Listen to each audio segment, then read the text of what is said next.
Test, test. Hey, Rhonda. I sent everybody off to go watch Phil's stream, and I trusted YouTube to say that he was live streaming, and of course, I know better than to trust that. Good.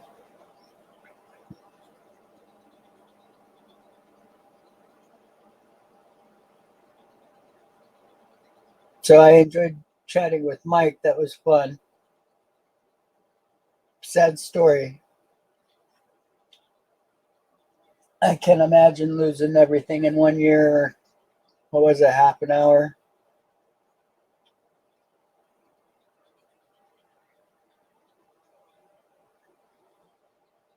5 hours since he's been on. Yeah, I know. And still shows it as live feed. Very frustrating.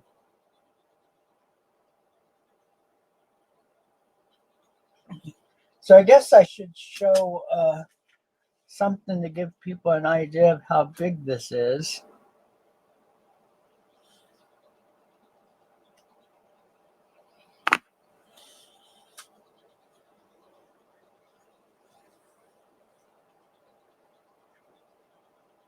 Next time he's on, Rhonda, just let me know and I'll pop you up there.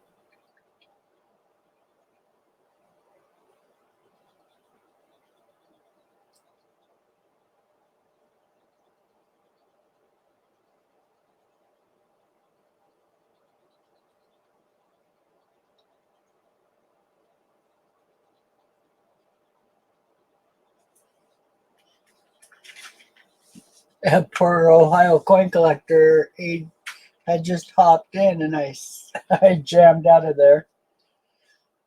Oops.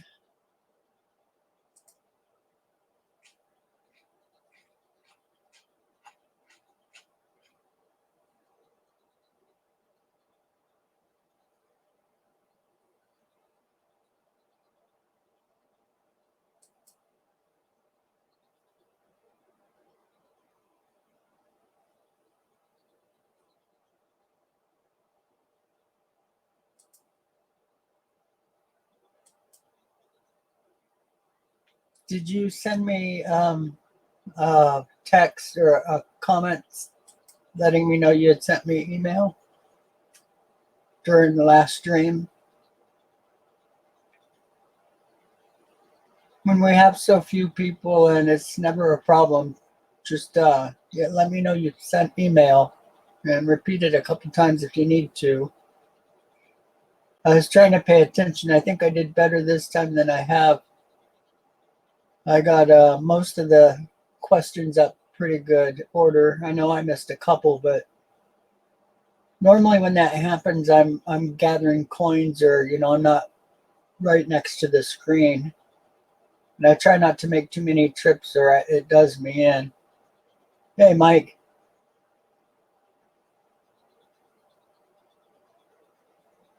Yeah, I had chocolate cake.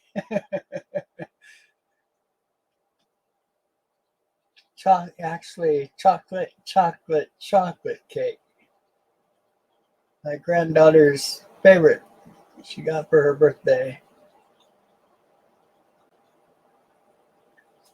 No, it's not an issue, Rhonda. I just, it's nice to have somebody modding the chats. Normally late at night there are issues. We've just been really lucky. I think there's only been one troll, so treasure trolls. How you doing? We were just talking trolls, but not the same type of troll. How you doing tonight? Are you freezing in Michigan or what?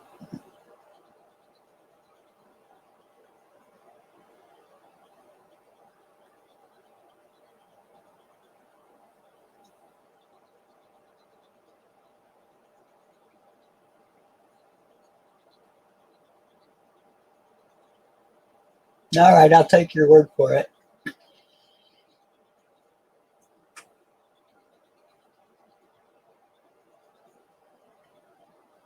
I don't think I've ever checked out your channel.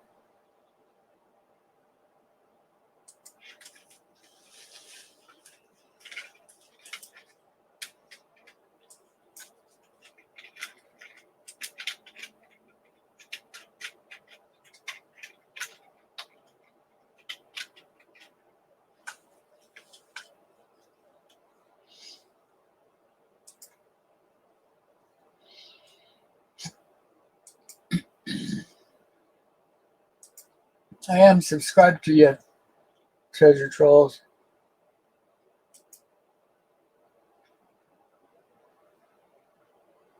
I don't think I've seen your videos, though.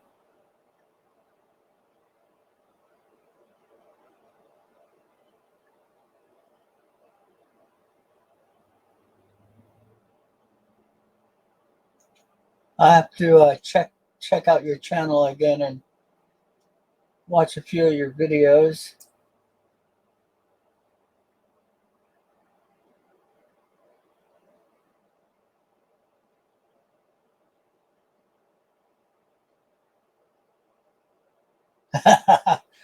Yeah, I forgot about Shrek. A couple good trolls, at least according to my grandkids. They love Shrek.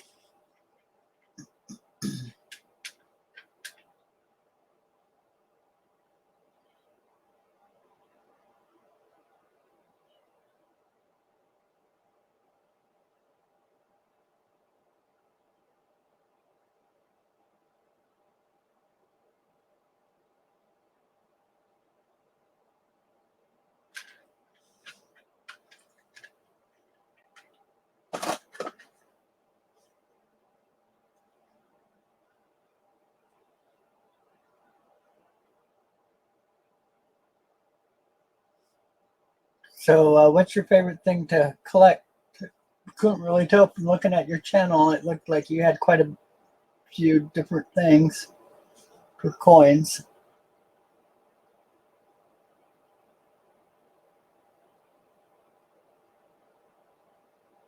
Yeah, I wish I could get it. The one I saw was called Coinoscope, and unfortunately, i5s can't download it. Can't update my phone enough to get to their minimum.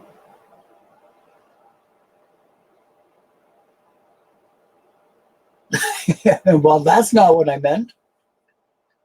As long as you're a good troll, though.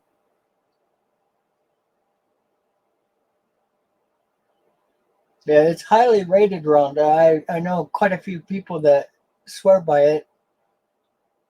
In fact, even oh, I forget who told me now.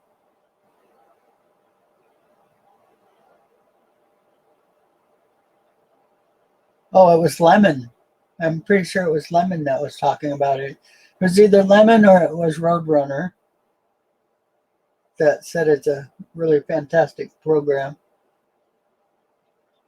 I've got probably 50 pounds of really good world coins.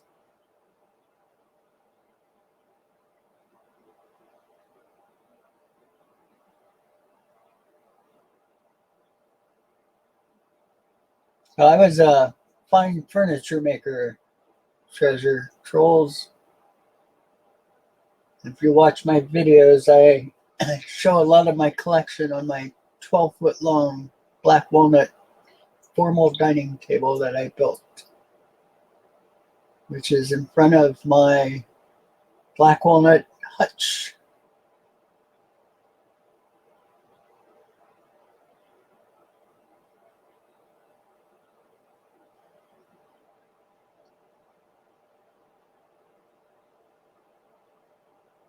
Boy or girl?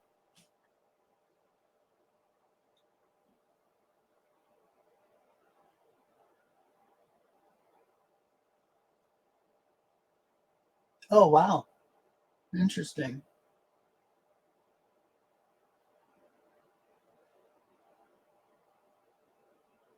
Yeah, in fact, my not last stream, but the stream prior to that, um, nice little boy. Uh, my little 3-year-old grandson was spending the night, and I was trying my best not to wake him up because he listens for me even in his sleep. And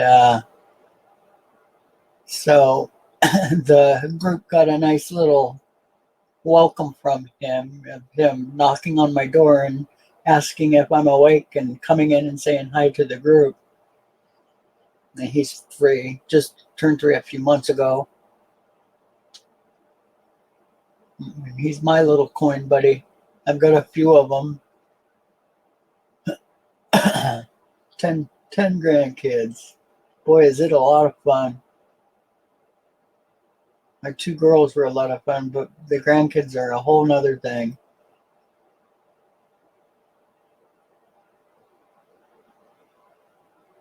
Different when you can spoil the heck out of them and, doesn't reflect harshly on you hours later because they've gone home.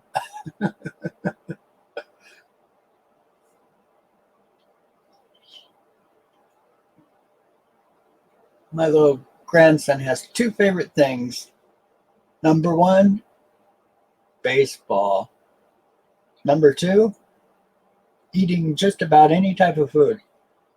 Never seen such a little kid enjoy their food so much. He almost hums through every meal and always says how good it is. Very polite little boy.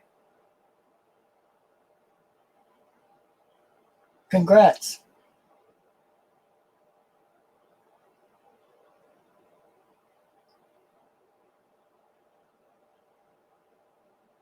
Yeah, it's a lot of fun.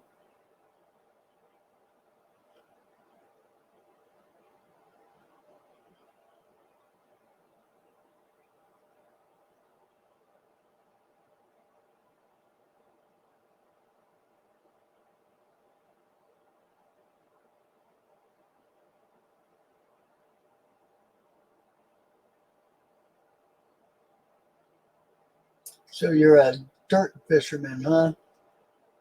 Got a lot of family that's into it. Let me give you a little bit of, I did a huge research for my cousins to try to help them find or to give them better ideas for where to search for coins. And I really did a big study on this, spent weeks and weeks doing research on it. And the coins that are the most valuable in horrible, horrible condition dug up out of the ground is the turn of the century to about 1920, with 1909 and 10, well, 9 being a pretty key part of it, but 13 and 16 as well. And where you want to search is places where houses used to be. And back in the turn of the century, 1910 or so, they were getting their mail delivered to them. And a lot of the times, because most people didn't have the money to have postage on them, they would pay their postman by leaving a penny out on the mailbox. And so a lot of times, of course, those coins got knocked off. Or the 1909, you have the Indians, the 1909S, the 1908S, big money, even if it's in low condition. The 1909S SVDB.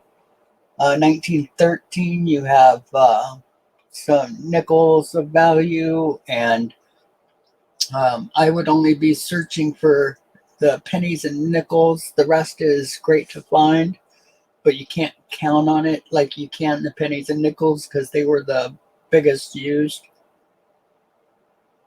Yeah, old churches is a real good one. So the neat thing about the date period I gave you is even in horrible condition, you can get $100 for some of these coins. And that's hard to do with coins that come out of the ground unless they're silver or gold, of course. So one of my cousins actually went over to Europe he spent 8 months going around doing metal detecting, and he did really good. Actually found quite a few gold pieces. Oh, nice. That's the best way to find them.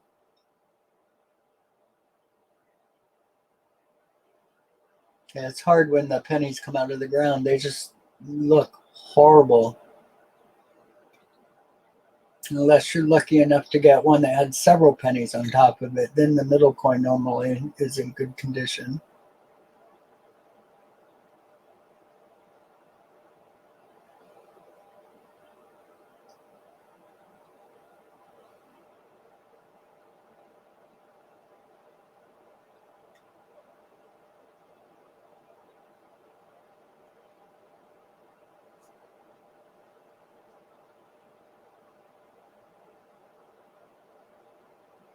Nice.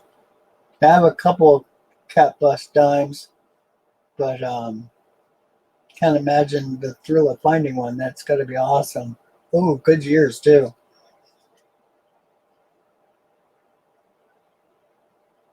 Boy, that's a really good sign. I would definitely spend more time in that churchyard. And something you really got to keep in mind is try to figure out where the stables were, try to figure out where they picnicked, that kind of thing. Look in old, a lot of times there's information for the town, and it includes things like annual picnics and stuff at the churches and stuff and where they held it. Some of them even required permits and stuff even way back then. So sometimes you can find a lot of information on that. A lot of the times they didn't do it right next to the church. It was done a little ways away or in a adjacent park. Yeah, that's great. Not too many people can say that. Two cat bus dimes. A lot of people can't even say two mercuries. Or even, yeah, the seated liberties. You don't hear that too often. Here, I'll show something different here. Here's one of my favorite coins to show. I show this one quite a bit. And it's not that valuable. I have tons of coins that are a lot more valuable than this. But it's just such a cool coin.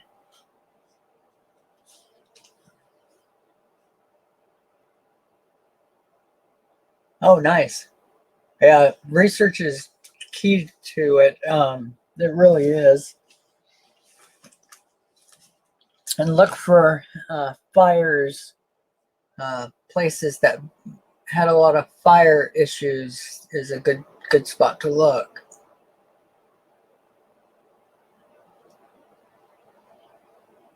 So you notice this coin's a lot smaller than that penny.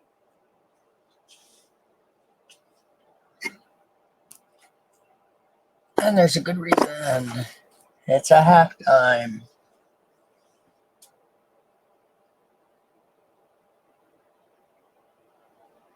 Yeah, this particular year is the last year they did the coin with no stars. The night 1838 is when they started doing the stars around the edges, and became a very popular coin.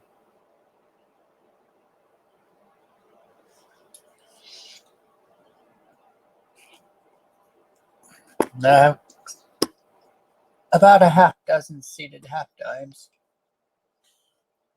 I only show a few of them though because they're more favorite. Let's see if I find my other one for you.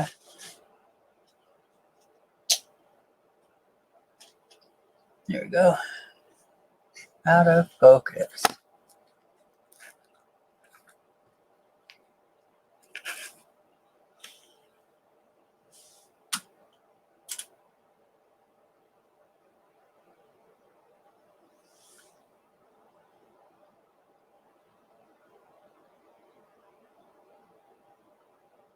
Yeah, the half dimes are fun. I've got quite a few trimes too.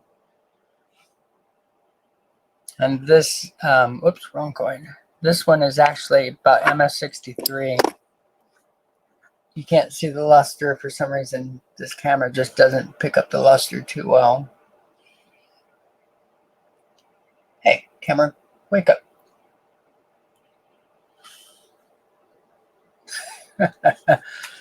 Oh, it's at an angle. There we go.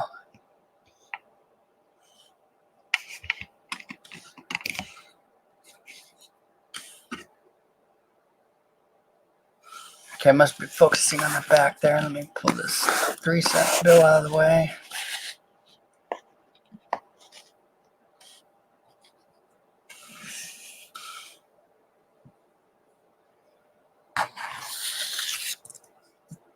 So I've been streaming for hours, so my camera's probably a little hot, and it just doesn't focus good when it's hot.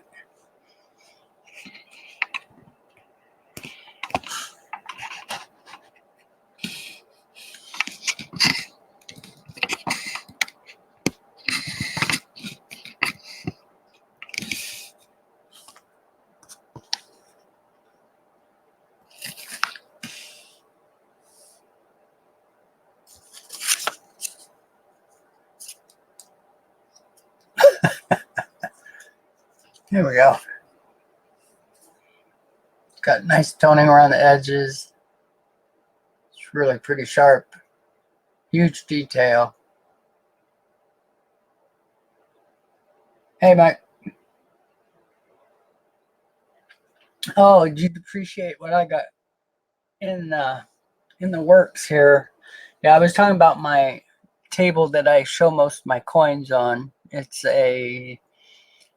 about a 7-foot table without the leaves, a little over 12 feet with all 3 leaves. It's all pattern matched, inlaid. It's a formal dining room table that I built. It's pretty neat. I should do a little more detailed video on it because there's a lot to it. But I also have another table that I'm trying to. My coin collection right now is at 1,700 pounds for my USA coins. And I'm trying to get to 2,000 pounds. And when I do, I want to show them all on one table. And that table would not hold them. But the table I've got in the works is a 4-inch thick, 10-foot long, 3.5-foot wide slab. And it's a very special slab. I also have a pattern match slab that I'm going to use for my legs. And I forget what it's called, spalted or something like that, the type of grain characteristics it has. But it's like got multicolors in it. It's just beautiful. It's for the burls, it's like a extreme bird's eye. It's really, really cool. And I hope I have that up. It's hard for me to work on it because it weighs so much. I can hardly do anything unless a lot of friends are over to help turn it and stuff. But it's about 300 pounds for just the tabletop.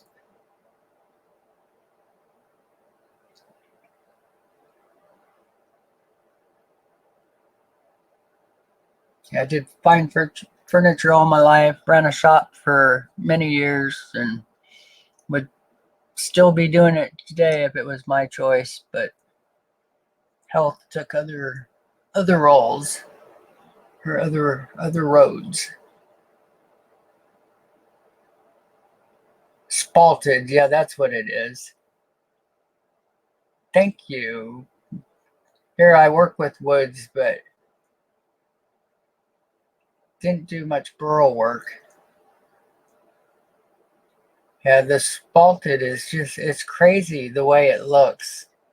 It looks like ribbon and flake, and for us here in California, it's the way our California black oak looks when you get the quarter sawn. I did a lot of furniture out of black quarter sawn oak. California black oak, which I don't think you've been able to use for a long time, though. Thank you. I'll have to write that down. I always try to explain it to people. And you would think the furniture guy would know his woods, but I never dealt with that. But I did some crazy kitchens. I did my last kitchen I did was a special type of ash that had extremely straight grain that had matching grain within like probably 3/8 of an inch to 1/2 of an inch or so apart. And that's the way the entire sheet would be. And I did a horizontal pattern matched kitchen where those lines went all the way left to right in perfect pattern. It was a European style, so there's like a little more than a 1/16 of an inch between all the drawer fronts and the doors. And oh, it was like a $80,000 kitchen, and I don't do finish work and I don't install, so that's just the raw cabinets. It was all self-closing hinges and glides, 150-pound drawer capacities, and oh, it was an awesome kitchen. Yeah, I don't do lathe work. I mean, I played with it, and I did like a bunch of bun feet and stuff for some of the chairs I made and some of the tables for the underfoots and stuff. But yeah, I didn't really do a whole bunch with it. I wish I had the talent for it because they do some pretty cool stuff. So I did a lot of private libraries. I did private tasting rooms for all the wineries that are in Napa and Sonoma. This was about 18, 20 years ago and back, since the mid-70s. Did tasting rooms that only the upper-ups ever saw, but we got a lot of compliments and a lot of jobs off of it from people wanting it for their own house.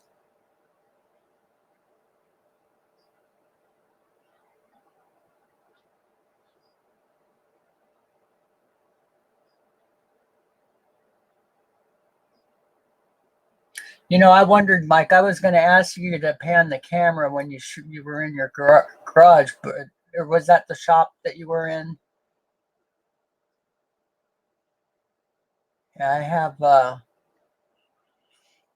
not all the tools, because I mean, just my table saw. I had an Altendorf F45, I think is which model it was, if I'm remembering correctly, which isn't always correct, but it was like 17, 18 feet long. Actually, a little bit longer than that, because I was able to get 9-foot runs on it. So I'd have to be able to start the cut and end the cut. So 9-foot board could be cut on it. And you could take a 200-pound panel and put on that saw and just push it with a single finger. It was crazy. Oh, nice. I did tons of hidden room areas, hidden safes. Did 3 walk-in safes for coin collections and gun collections. One of them, I'm still in touch with the guy, and he has probably $8 million in gold coin, and he collects the typesets from private banks for USA for the gold, down to a quarter. And his are all in MS63 and better conditions. It's crazy. His collection is just breathtaking.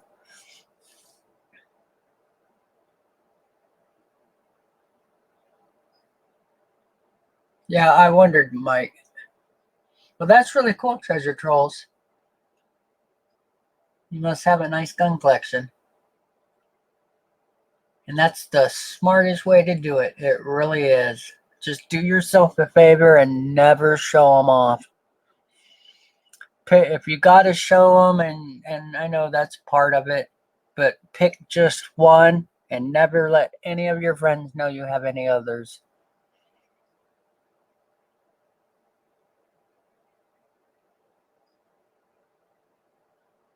Yeah, my Altendorf saw Mike had a scrolling blade that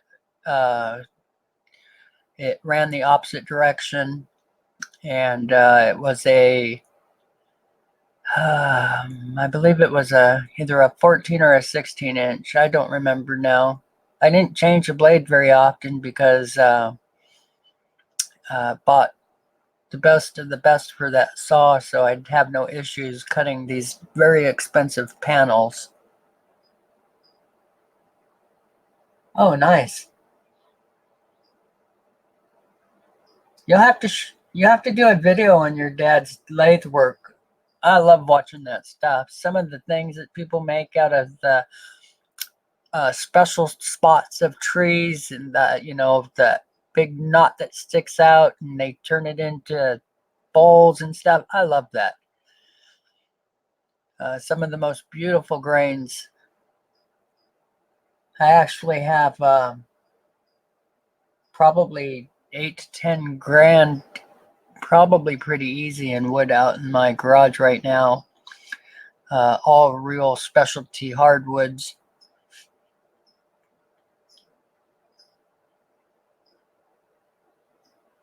Fantastic. You should keep it that way. Um, it's important that they know where at least one is if they ever need to defend themselves and they're old enough to use them. But other than that, because you know the way kids are, something secret and private, it's the first thing they share. I hate to say it, but I know it's true.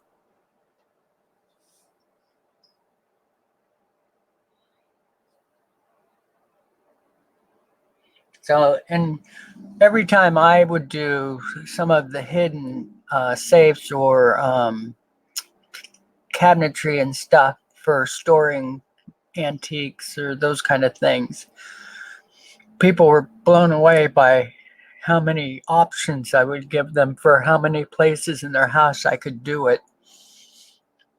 So I have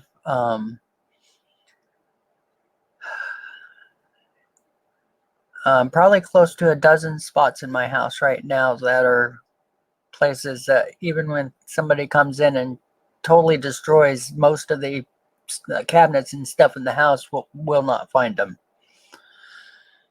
So it's a lot of fun. Man, I've got probably 15 small slabs that I've never done anything with other than oil it from time to time to keep them from cracking. And I've got a lot of them are walnut. I've got some real specialty woods as well. One of the woods we used to work with was like babinga and oh shoot, there's a underwater wood that I used to use too. I think it was African, or no, it was South American. And that stuff, you'd have to really be careful with some of the woods. Because the monkeys have been peeing in those trees for sometimes several hundred years. When you cut through that stuff, it'll give you an instant bloody nose and a terrible headache to go with it. And we never used masks or anything when I did the work. It's just, they weren't pushing that back then.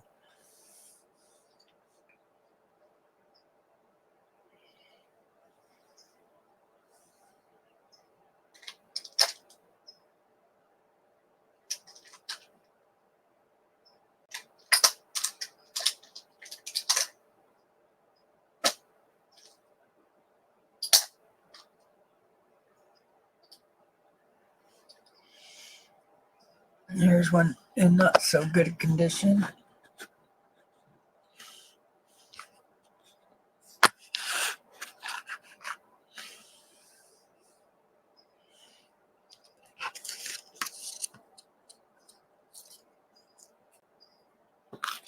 maker.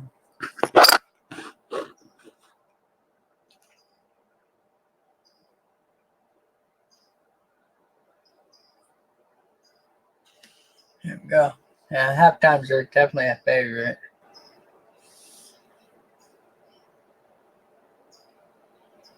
Oh, good for you. Smart thing. I think some of the best information for a true, dependable cellar styled bunker. Look at the way they did it 110, 20 years ago. I mean, that's when they, had no choice, had no electricity, and stored foods for very long times. So some really smart reading if you find some of the older books on preserving things and, just basic survival back then. Proper, what do they call that?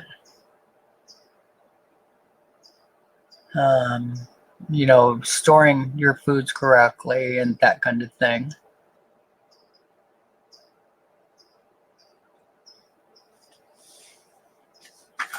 Yeah, I was trying to find some of my other half times, but I can only find the ones that are not in such great condition. And I always have enjoyed these. I don't care that much for the other ones. The silver ones have always been the ones that have caught my eye.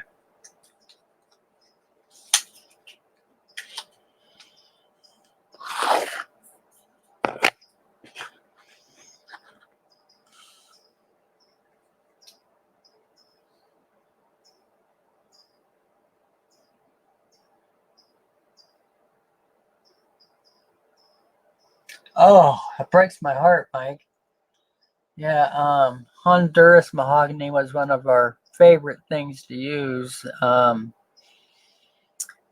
We used Filipino and a few others, and the Honduras and really deep, dark, reddish black color. Oh, turns out to be some of the most beautiful furniture I ever made. Did a private library that I did that to, had 20-foot ceilings. The top moldings were two stacked large moldings and then a smaller stacked single. It was 26 inches of molding. It was crazy. So I actually have a video of one. I should put it up. The house is burned and it's no more, so I know the owner wouldn't care. He probably wouldn't have cared anyway. He had me back up to his house many times after the shop had closed. Super nice guy, and he had a view from the Napa Valley area all the way to San Francisco. And that's by driving is hour or more away. I'm actually north of there now. And my family were some of the first here. My Mexican relatives were here in the 1770s from about 2 hours north of the Napa counties, all the way down to old Sacramento areas and, Sacramento area. All the old adobes that are all special historical sites used to be my family's homes. So lots of fun.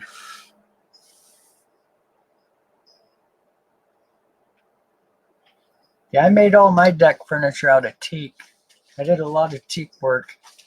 I had a Land Cruiser that I customized with teak visors, teak dash, teak center console, had a teak deck in the back that pulled out to make a sleeping area for 2 people, and that was my, I was into rock crawling, a special type of 4-wheeling.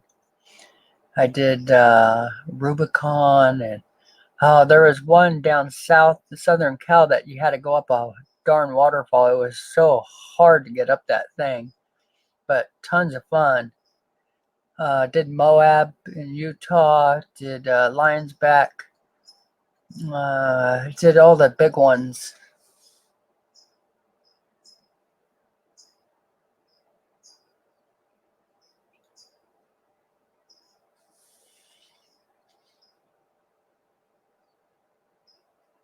Yeah, I should show some of the furniture that I have in my house.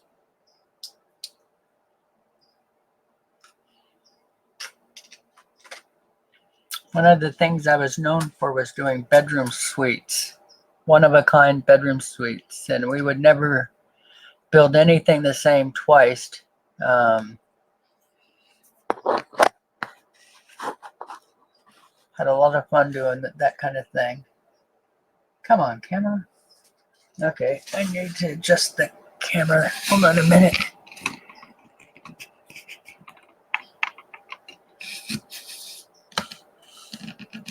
Come on, you can do it.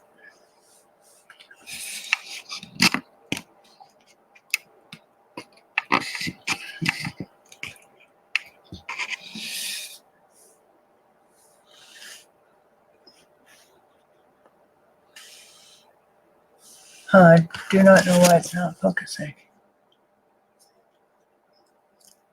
Mike, your camera issues have rubbed off on me.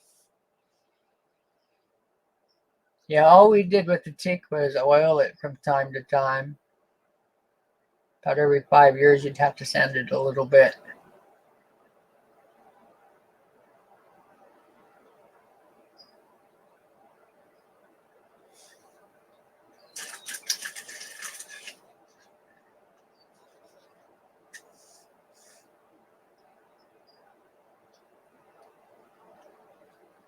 Yeah, 6 watching now.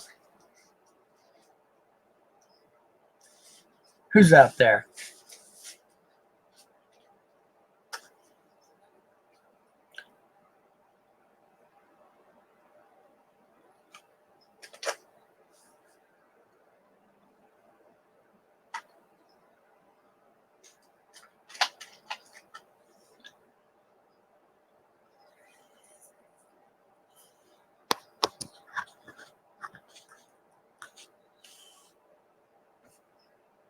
So sad as a couple big scratches. Otherwise, this coin is really, really nice.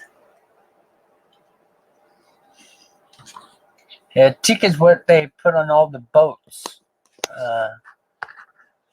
I would actually purchase boats in real poor condition and then just strip all the teak down and sand it down quite a bit. I had a big self-feeding sander. I could fit up to 42 inches wide in and put all the teak through that and refinish it and well, just oil it. And it would make those boats look brand new. Rebuild the kitchens in them and have everything reupholstered and carpeted and sell the boat for double. And it was just for fun, so I could hang out more at the marinas doing my fishing and letting my kids swim and stuff.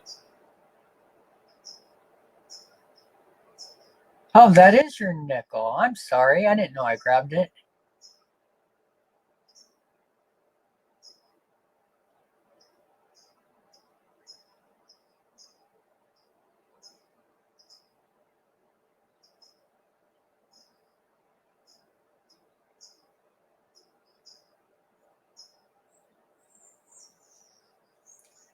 Kaspersky's a pretty good one, Mike. If you're just looking for something that has some free parts of it.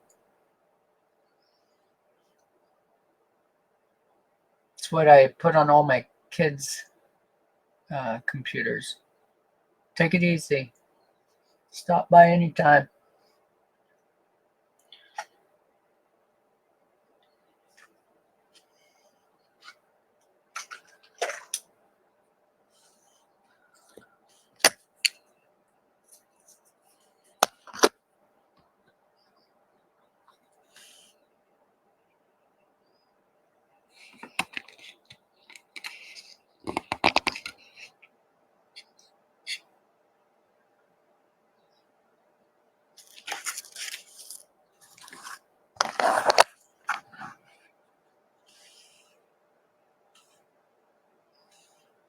There we go.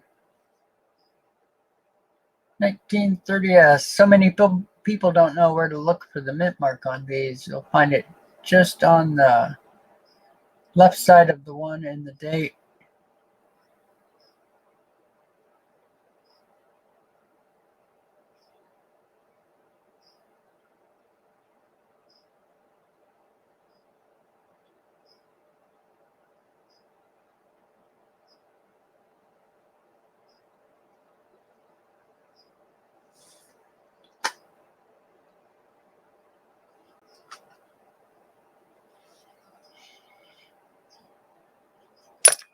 Oh, dropped one of my coins down in a little space, and lo and behold, here's a bunch of my coins.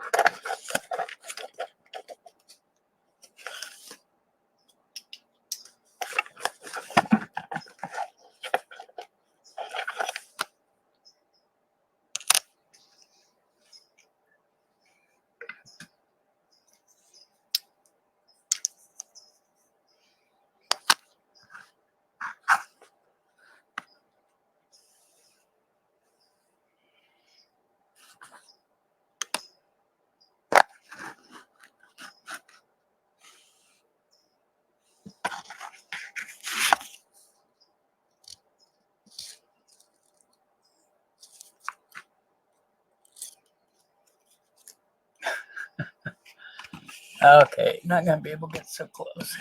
There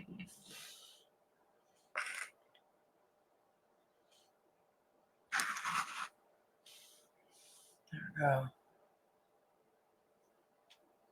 Has some really unfortunate toning, but still a pretty nice coin.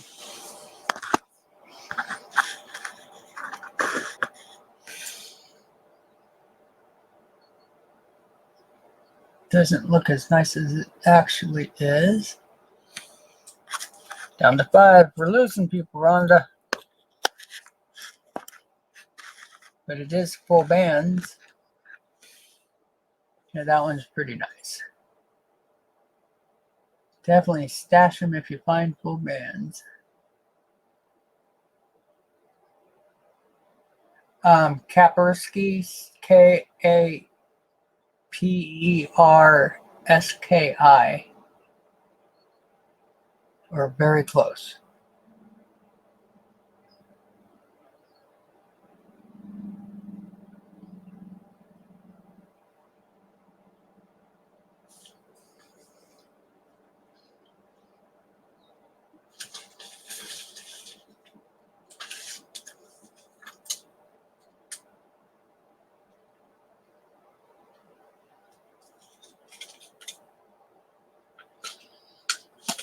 I just wish the color was working on this. This one is so beautiful. It's completely, well, not completely. It's very, very blue around the edges. There's yellows and reds. A gorgeous coin, but this camera just doesn't pick it up.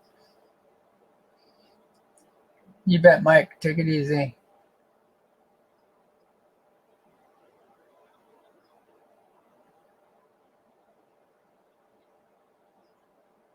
So, Rhonda, we should make a list of certain people that have a lot to share. Like Mike, he'd be a good one to keep on a list to have up on the panel. Knows his coins pretty good. Can't imagine owning a coin shop and having all your best stuff in a safe, 2 safes that get blown away by tornado.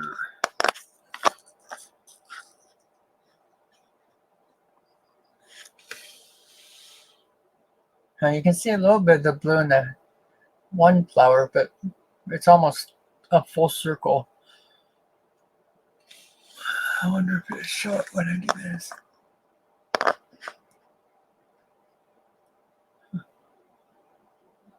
Not even a little bit. All right. So I'll put up my nickels.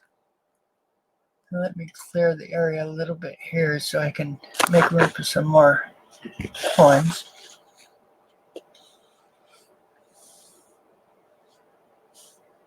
Come on, camera, you gotta do better than that. Oh, it's not even focusing on this.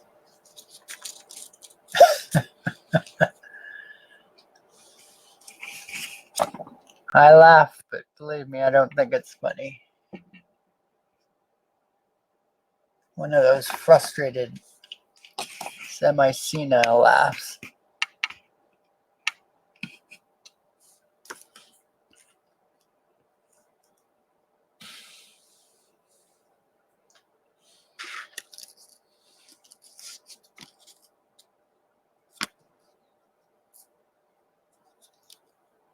But it just jumps right out. Oh, I wonder if my other camera's lights are doing it. Let me shut these off.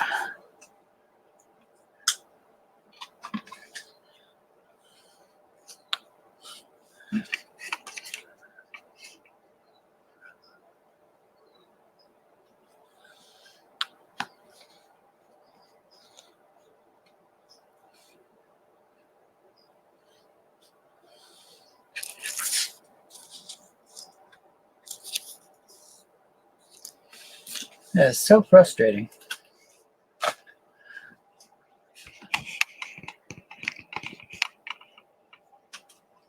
There we go.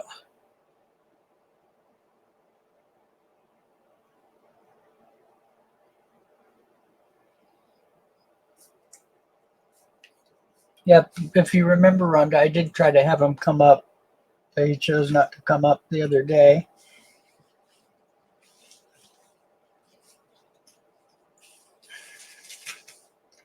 So I make sure I keep my eye open for Phil starting the auction. I think he said noon, so we probably have 3 hours before. But I want to keep checking to make sure.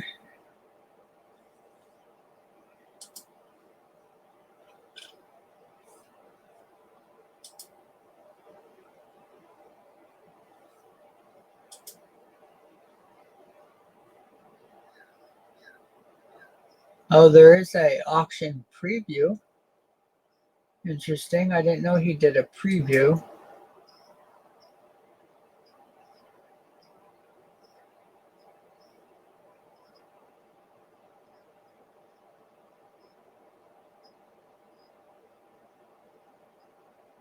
Well, that's cool. You guys, if you go to BellasdadakaPhil, you'll see he has a video he did yesterday of a preview of the coins.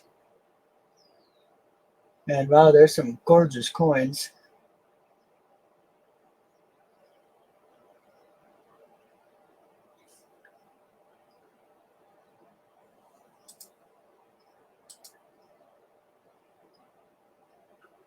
Oh, only 3 in here.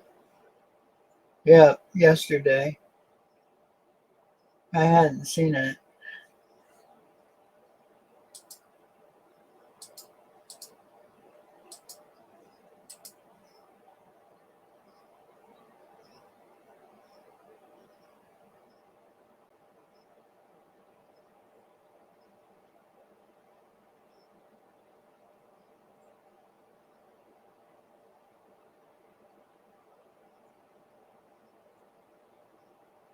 Oh, there's my penny. Lot number 13. Cool.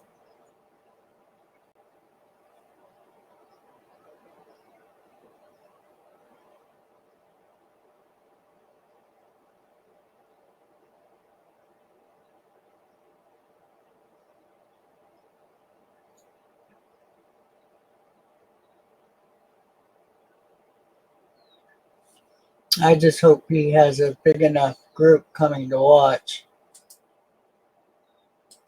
He has so many. Yeah,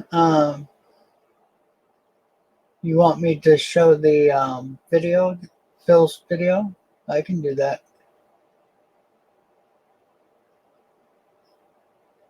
Is that what you want, Rhonda?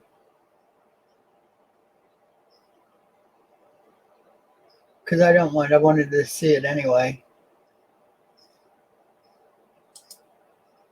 It's not very long. It's like 2 minutes long, so that wouldn't be no big deal.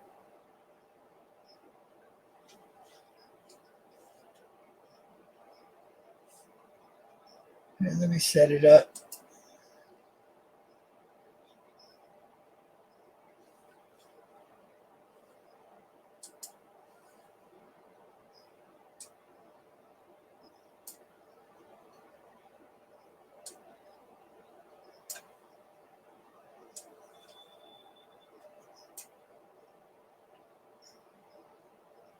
Um,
nice panda.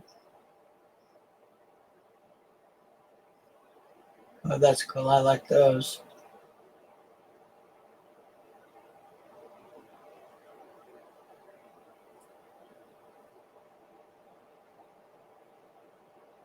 That shield's really cool. I think I have one of those.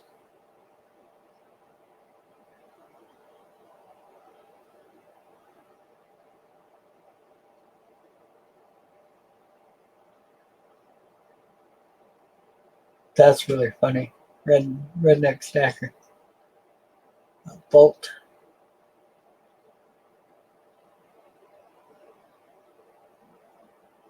Oh, there's mine.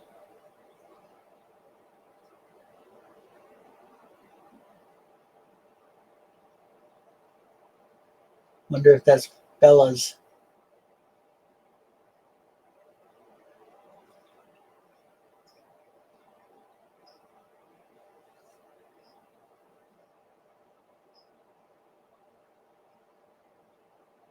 Nice.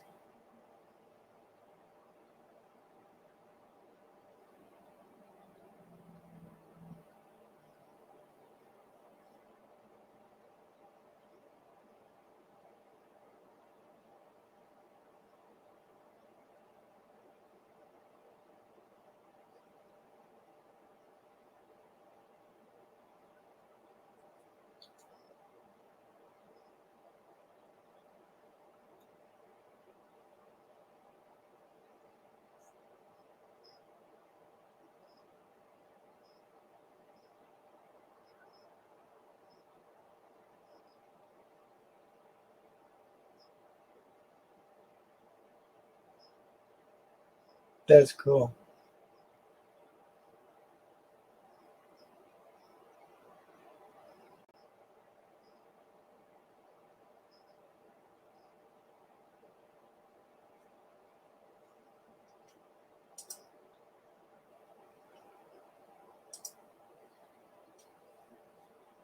That's pretty interesting.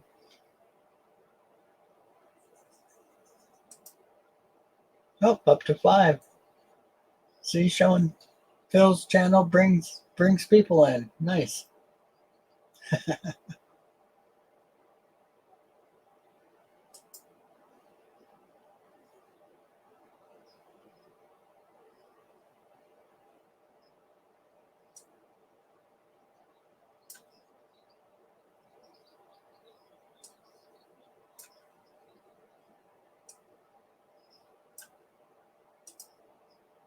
Alrighty.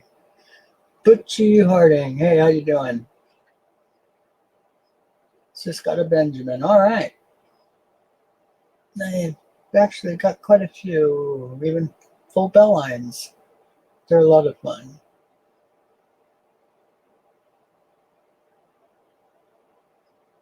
And the auction's going to be pretty cool. I don't know if you heard me when it showed, but I have a 1988D Penny MS68 from PCGS up. There's a couple $100 when I priced it out a couple months ago, but somebody sold one last month for 120 or so. So its value has dropped a bit, but it's still about $100. And I did a MS67 NGC coin that is a 42 Philadelphia steel or silver nickel. And that was $50. And I'll probably do a cash donation as well. I was trying to keep it at about $200.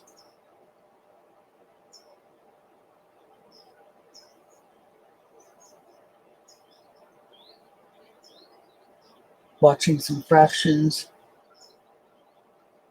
I have a fraction note. You ever see a fraction note?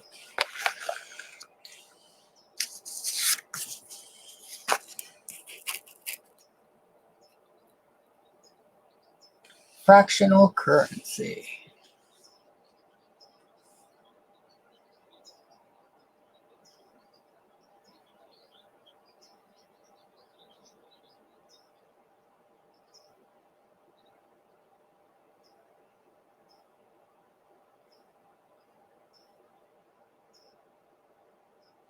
Pretty interesting currency. 1863.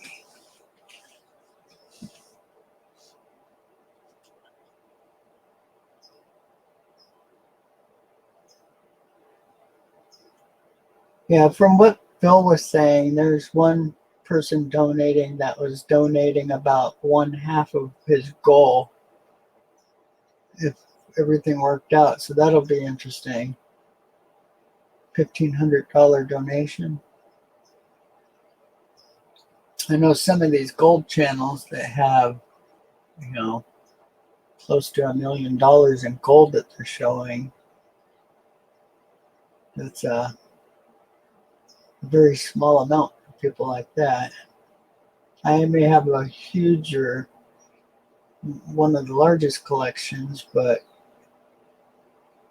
I don't have that kind of money to just give away. I've got too many grandkids that could use it. Hey, Jamie, how you doing? Thank you. I really appreciate it.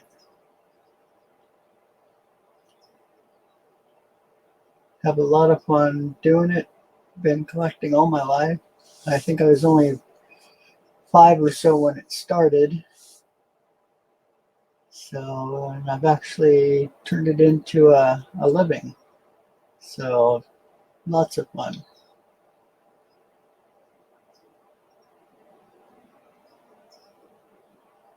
So we were just talking, Jimmy, about the auction coming up. So that's going to be pretty cool.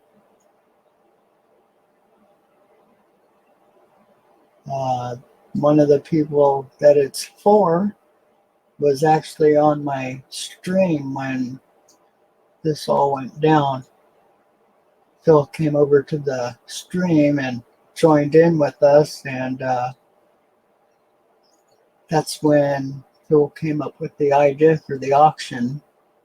So pretty cool to be part of that. I actually have it on one of my streams, but I turned it private for the privacy of the person who the auction is for, or one of them.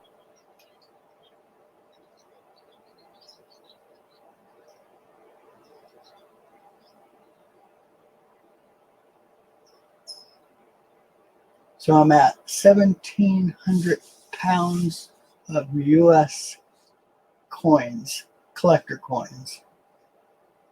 I hope to make 2,000 pounds soon. And when I do, I'll be doing a special video with all of the coins on a single table that I'm in the process of building. And the table itself weighs about 550 pounds.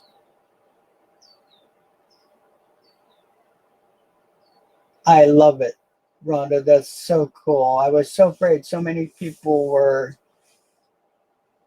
in the room or in the stream at the time, but people know, everybody's been there, or most people. And if you haven't been there, you're lucky, and be careful. Chances are your time's coming.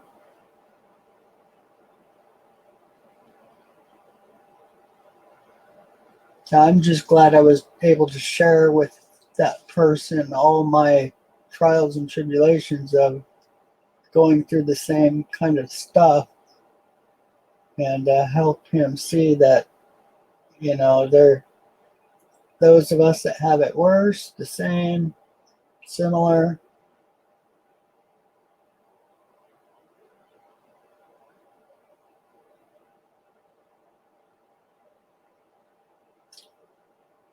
That's the worst thing, which is, years ago, 100 years ago or more, uh, if one person and his family had a major incident, like a health issue or their house or barn burnt down, the entire town turned out with goods and services and livestock and meals and people who lost their parents. People would come to take the children into their families, raise them as their own. I mean, you never had to worry about that. Nowadays, that's all you have to do is worry about that kind of thing, and it's horrible. I wish it was different. I wish we could slowly get back to that.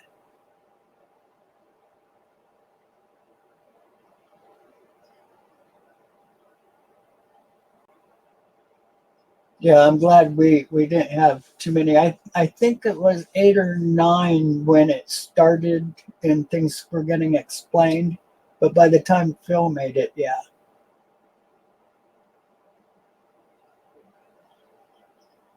And I had to laugh the other night when you guys left. I stayed on for a couple hours. I'm not sure. I think you went to bed, Rhonda. And I only had a couple people showing up. And when I went to check to see who was in here, Bella's dad's icon showed up, and I wondered if he didn't fall asleep with it running. He wouldn't answer me, and I know he would have if he was there.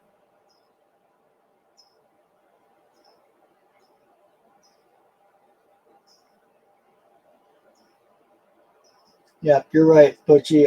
I watch a lot of the First and Second Amendment channels, and that's what's really helping, I believe.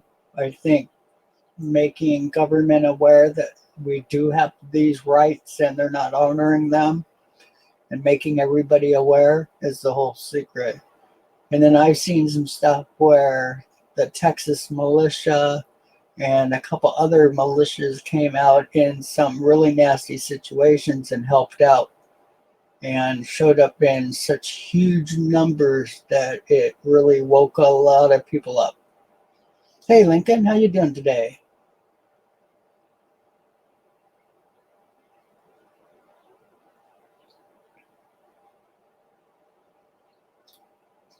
Getting ready for that auction. So what time did you understand that Phil was starting the auction, Lincoln? Do you know?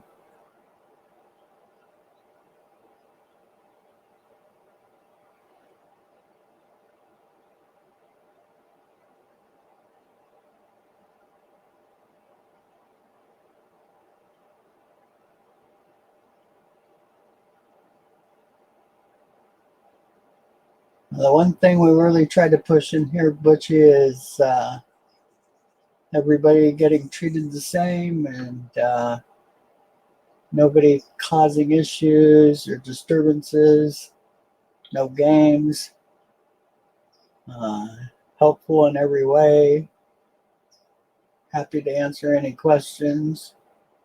And that's one thing I try to repeat a lot is the only stupid questions are the ones you don't ask, because you missed an opportunity to learn, and if you're questioning it, then it's obvious something that you want to learn.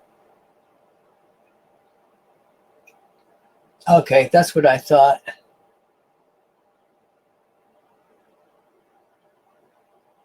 So, and Cajun had said that Phil's from New York, but I could have sworn that he was in the Central States.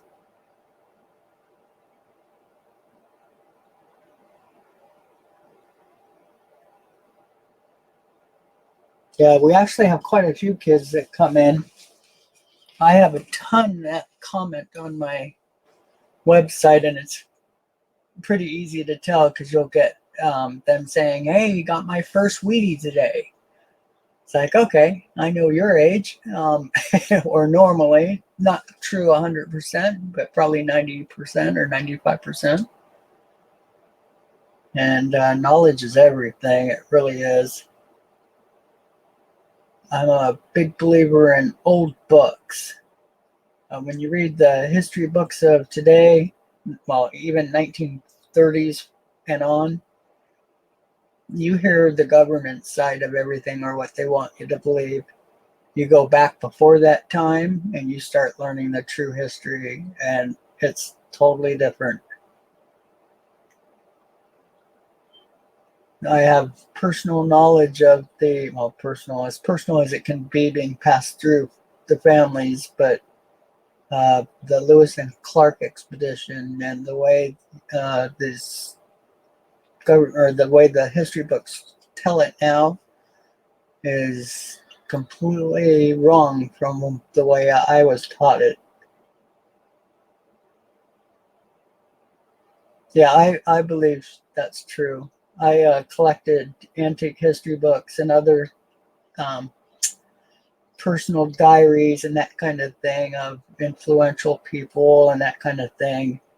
My oldest books are probably the mid 1700s. And I've got lots and lots and lots of books. I did a video that showed some of them, but I didn't show my good ones on purpose.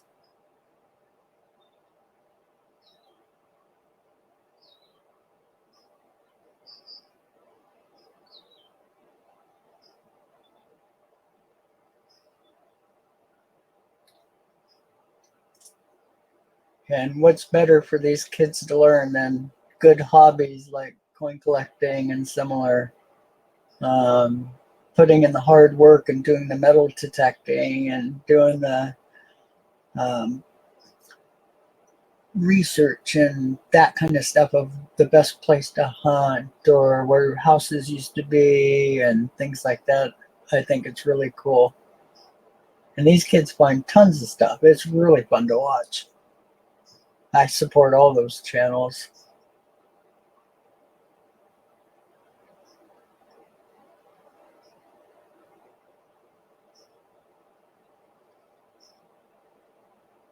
Oh, lost another one. I do watch my amount of people that are in the room just because I try to welcome people when they come in, or I repeat a lot of things about answering questions and stuff because we have somebody new in.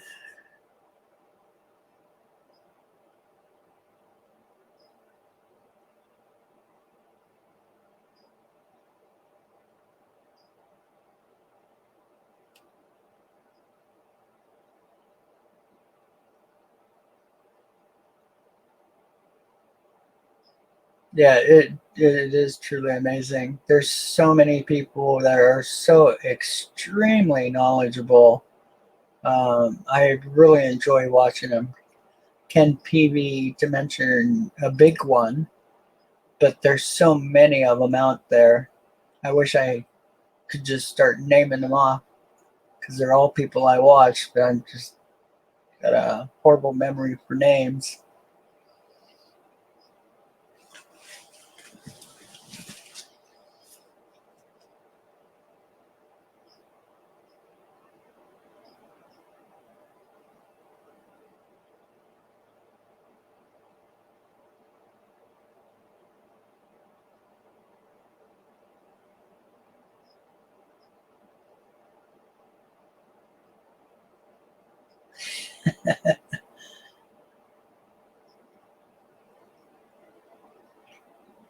And I wonder how many of those are actually hanging out.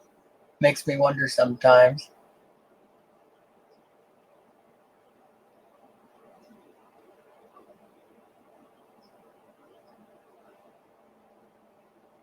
Well, we had a really good stream this. I actually cut it off and then restarted because I thought that Phil had started the auction.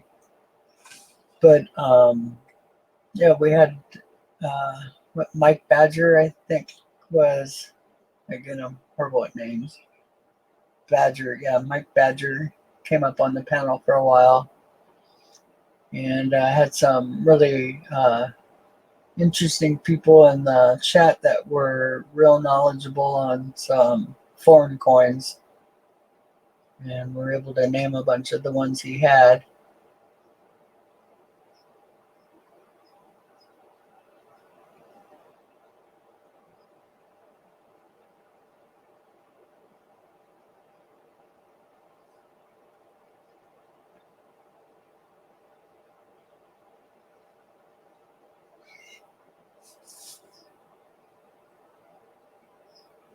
So I'll probably stream for a little bit, but here in about a half hour, I'm gonna start getting some things straightened up here, so I have a little more control uh, on being able to bid on items and that kind of thing when it starts, and get all my ducks in a row here because I created a huge mess for myself.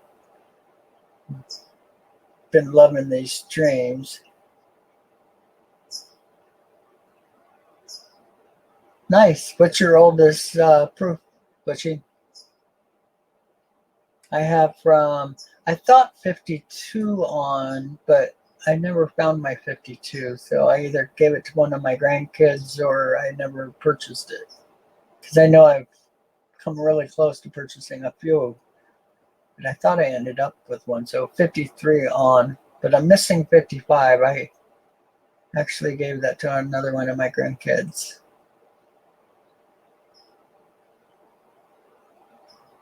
Hey, Phil, I do see ya.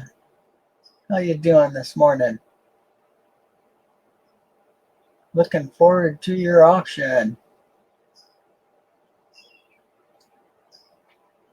So have you guys given any thought to naming this group or the um the I don't know what you call it, the because you're going to have a group that's going to check people out, make sure that they're willing or good to receive money and help from everybody. And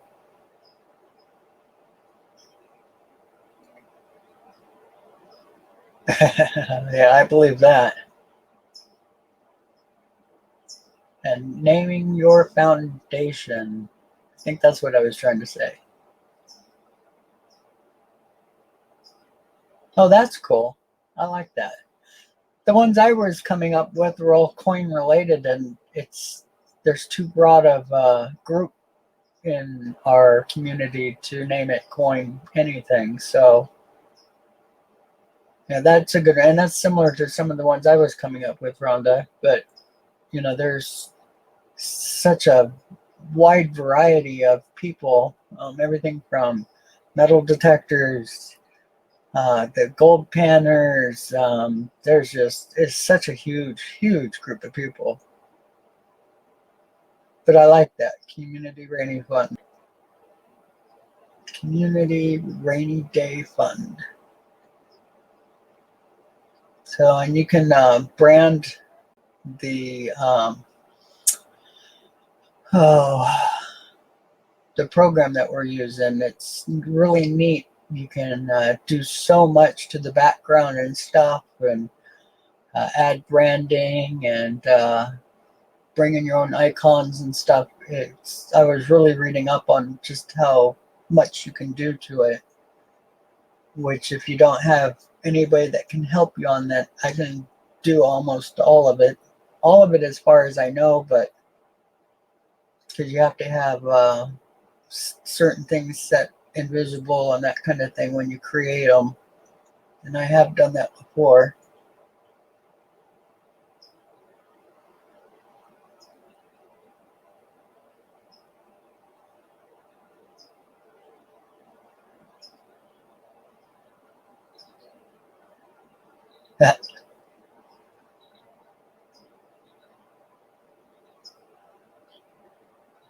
Yeah, it's so heartwarming to see how many people have jumped for this and really, donated well and are all looking forward to attending and participating.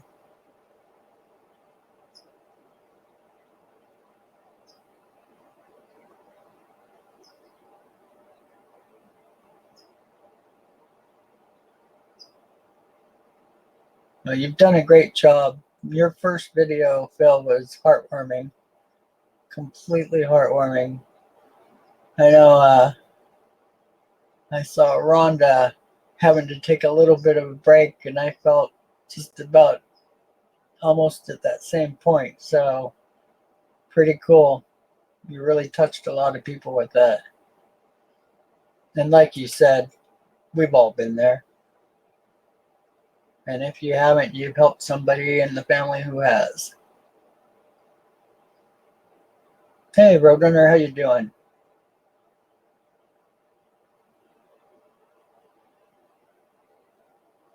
Yeah, it was the perfect thing to say, Phil. You did really good. And I'm sure that you just hit live and went for it, and that's the best way to do it. Speak your mind and don't rehearse it, just speak your mind. And it worked well.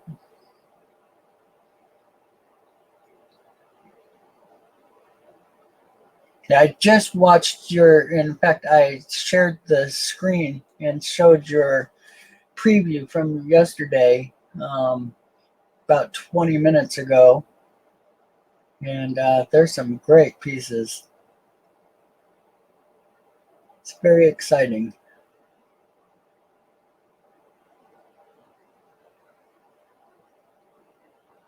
So those aren't Bella's Franklin's, are they? I teased about it, and then I thought about it for a minute. It's like, well, I could see her giving up one or two, but I don't think she'd give up that many.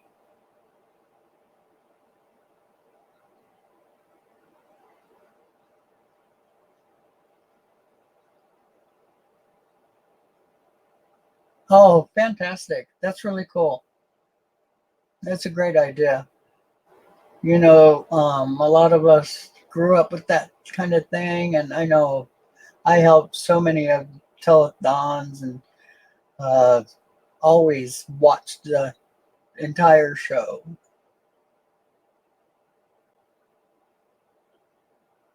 Oh, wow. That's cool.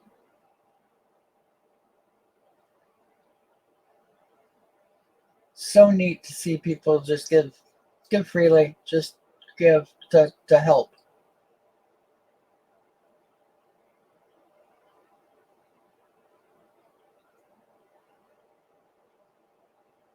And I'm glad you originally stated that you were going to do 200, because I know that's what pushed me to do as much as I did.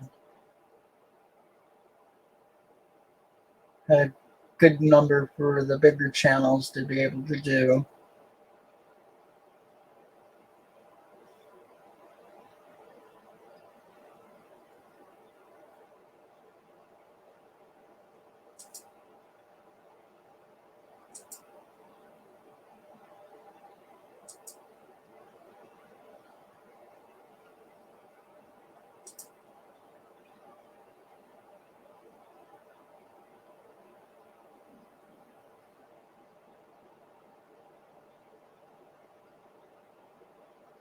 Um,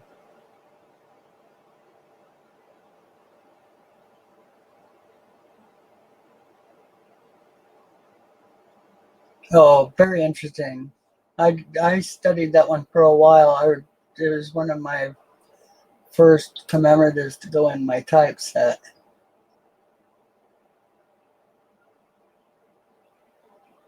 Oh, me too. I put the the link up in the chat all the time and had a couple people try to come in and had to tell them, no, no, no, I see you there. You don't get in. Perfect way to handle it. They really thought this software out well. Oh, I'm sorry. Now I get it.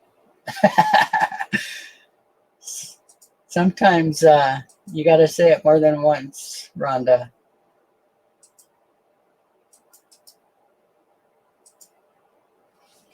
There you go, Phil. I even read it twice, but and that's why I put up the link that I did, but I wasn't catching for the room. Yeah, I'm on. Well, not so bad today. I'm only at about 22 hours. Still early yet for me.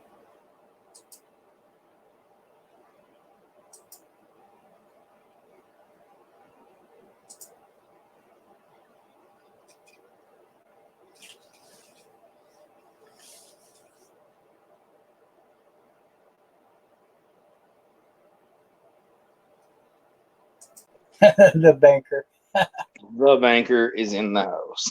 Oh, I get it. Good morning, guys. How are you? Doing good. Don't mind me. I'm just trying to come to life right now. I just finished uploading Bella's Wheat Penny of the Day video. Now I gotta go to the bank, go pick up my box of halves. I got a whole bunch of crap to do. Right at the post office. Hopefully, Silver Dragon's got his silver bar in today, because if not, I don't know what it looks like. I don't know what he sent. Haven't spoke to him. He hasn't gotten back to me. I'm just like, fuck. Yeah, I heard you mention that in one of your streams and thought, oh man, that's so tough because second day mail or faster. It's all you got. Yeah. And even then, it doesn't do me any good because I can't show it off unless he didn't send it, and I can just go on the mail and go online and have him show it off. But I don't know. Damn it, the yard work guy's here. Give me 1 second. You may not hear anything. Take it easy. No problems. Yeah, let's flip it over. At least you can check out the beautiful property, I guess.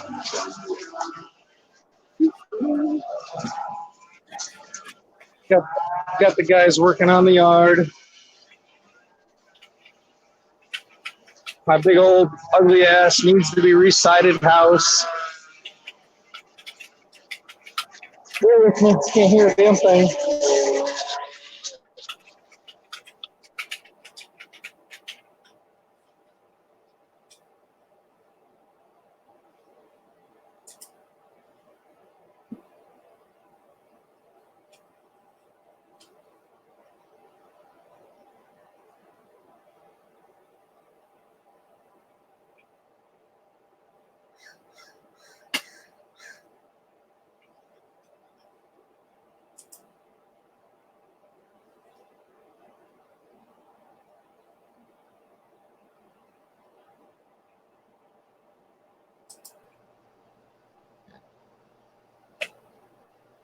Okay, can you hear me?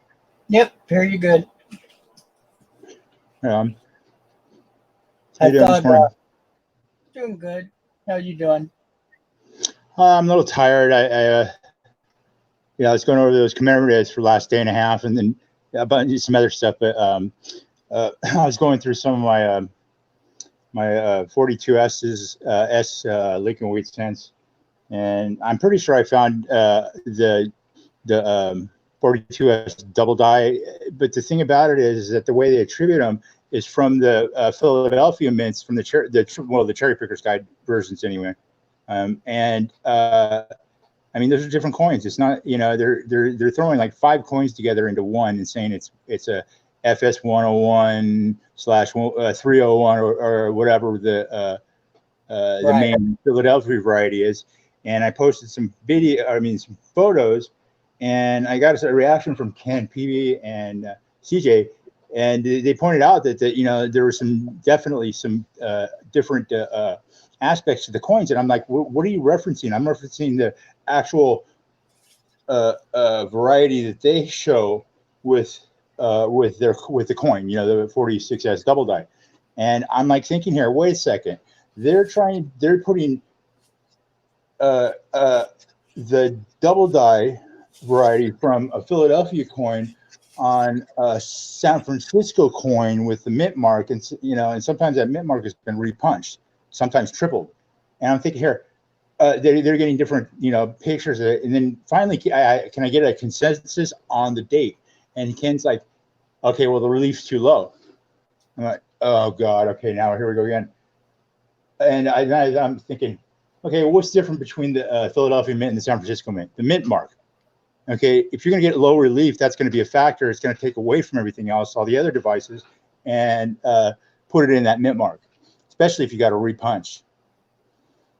I left it at that. I said, anybody else, I'm just going to leave you with that theory and say, it's anybody's opinion after this right now, because I was just tired.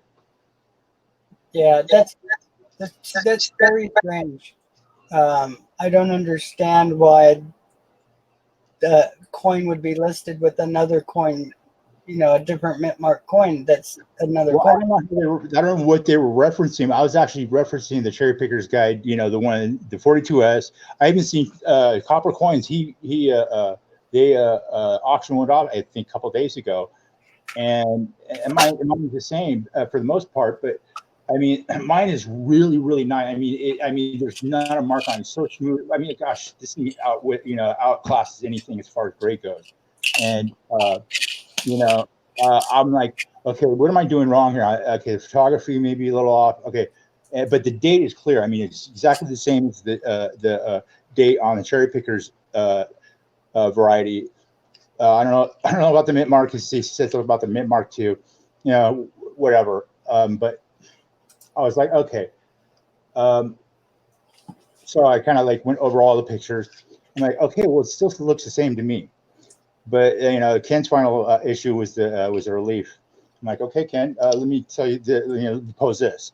I just basically wrote it to him, texted to him, and I guess he kind of left it at that too. So, I'm not saying he's wrong. I may be wrong, because there's a lot of different varieties, but this kind of it's just a point of view too. Yeah. Sometimes I feel with Ken, he's so right on 95% of what he says. I totally believe so too, man. Guys got chops, man. But I just I'm seeing so many mistakes being done, but not mistakes, but just the way some people just attribute or try to attribute the coins, by pictures. And I mean, I can understand that having the right photography is paramount, but not everybody can work these things. I'm still trying to deal with my, I got a cheap Wi-Fi microscope. It works great sometimes, and sometimes I have problems. Yeah. So what are you up to? Otherwise, what's the deal with this benefit thing? All right. Just a second. Let's let Phil. Are we updating a little bit, Phil, or are you just joining in? No, I had to talk with the guys outside. That's all. As far as the auction is concerned, to raise money for a couple of our community members. One of them laid off from work. Crap! I hear stupid phone. I plugged it into the truck. That's why. A couple of community members that are really in bad shape right now. Like single dad, he just finished dumping all his money into his daughter's big old birthday bash because the kid's mom flaked out and didn't do anything. And being a single dad, that's what he got to do. But About 2 weeks later, he got laid off from his job. Ouch. And because he's in the union, he had to go through this whole appeals process and a bunch of crap. So he sat for almost a month with no pay, waiting for this stupid appeal, and they denied him. So now he goes for 2 weeks. The last 2 weeks, he's been waiting for unemployment, and he just got denied from unemployment. If you're laid off, you know, they're screwing with them. I mean, I've never lost an unemployment case myself, but you know, I mean, if you are laid off for any other reasons other than you're screwing up, then you are entitled to get some sort of benefit. Agreed. However, they had a smoking gun against him. Because he's a single dad and he has to bring the kid to school and this and that, they titled his termination under punctuality. That can be appealed, and I've dealt with administrative law judges before, and I agree. It's up to them. It's up to. I agree, and I understand where you're coming from, and you know, I totally would help however I can at this point right now. I could donate coins, but at this point right now, I'm extremely tight. I got my own option to deal with, and I don't even know if I'm going to be still doing it. So, but I got some decent coins, so I can always donate.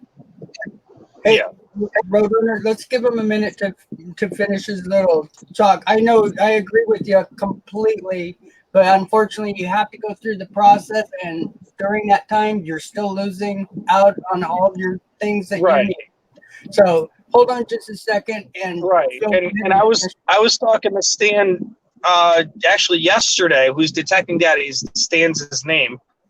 I mean, I talk to him all the time on the phone. He lives only a couple hours from me, but he was saying, you know, I just dumped all this money on my daughter's birthday, and he goes, you know, normally you have some money saved up to the side, and because he did that, he doesn't have any kind of, you know, buffer, and he's already worried about rent not being able to get paid so he can have a house for him and his daughter. You know, so I'm not putting that little girl homeless, and I know he lives in Boston, so he doesn't even have a car to fall back on. Yeah, that's something that most of us aren't used to dealing with, no car. Right. And because of that, you know, like he goes from struggling to on the streets with his 6-year-old kid. I'm not having that. If I had to pay his rent out of my own pocket, I will. You know what I mean? I'm not putting some little kid on the street for something that can be avoided as a short-term stress on me. Not going to happen. And that's where that was born on Stan's half. And the other channel, he's already homeless. He's already living in his car. He's in the process of a bitter dispute with his divorcing wife. She cleaned him out. Took his coin collection, took all of his stuff, cleaned him the hell out. He's literally had the clothes on his back and a couple other pieces of clothes, and that was it. He's been in his car for over a week, and when I talked to him the other day, you could hear his voice. He is broken. Physically, emotionally, mentally, he is completely mentally destroyed. And and just being able to give the guy, you know, a couple nights at a hotel, or even, you know, a security deposit to go move in somewhere for you know, a couple months, anything to get him off his feet and get him stabilized and starting his life over again, it's going to be mind altering and something that needs to happen. Yeah. So again, it's just something that as a community, if honestly, if everybody in our community just gave up $5, the goal would be there without even trying. I understand where you're coming from, and there is, you know, it is a process. But you know, there's also if you can, there are other options too. I mean, just temporary. I'm saying there are social services that will help him out too, but he needs, he can't rely on just you or the next person. He's, I understand what he's going through. I've been there myself. No, I get it. I get it. He did. None of them. Neither of them have asked though. I understand what you're asking for though, and I know what you're asking for. I've been there myself. And I fully support it. I'm just saying that's how I think I just had to get that out, because that's how I am. No, don't get me wrong. Neither of these guys have asked for a dime. Yeah. I've took this upon myself to make it happen. And on top of that, one of them is kind of avoiding me because I think he knows what's going on and that we're doing this for him. And I haven't heard from him since I think Monday.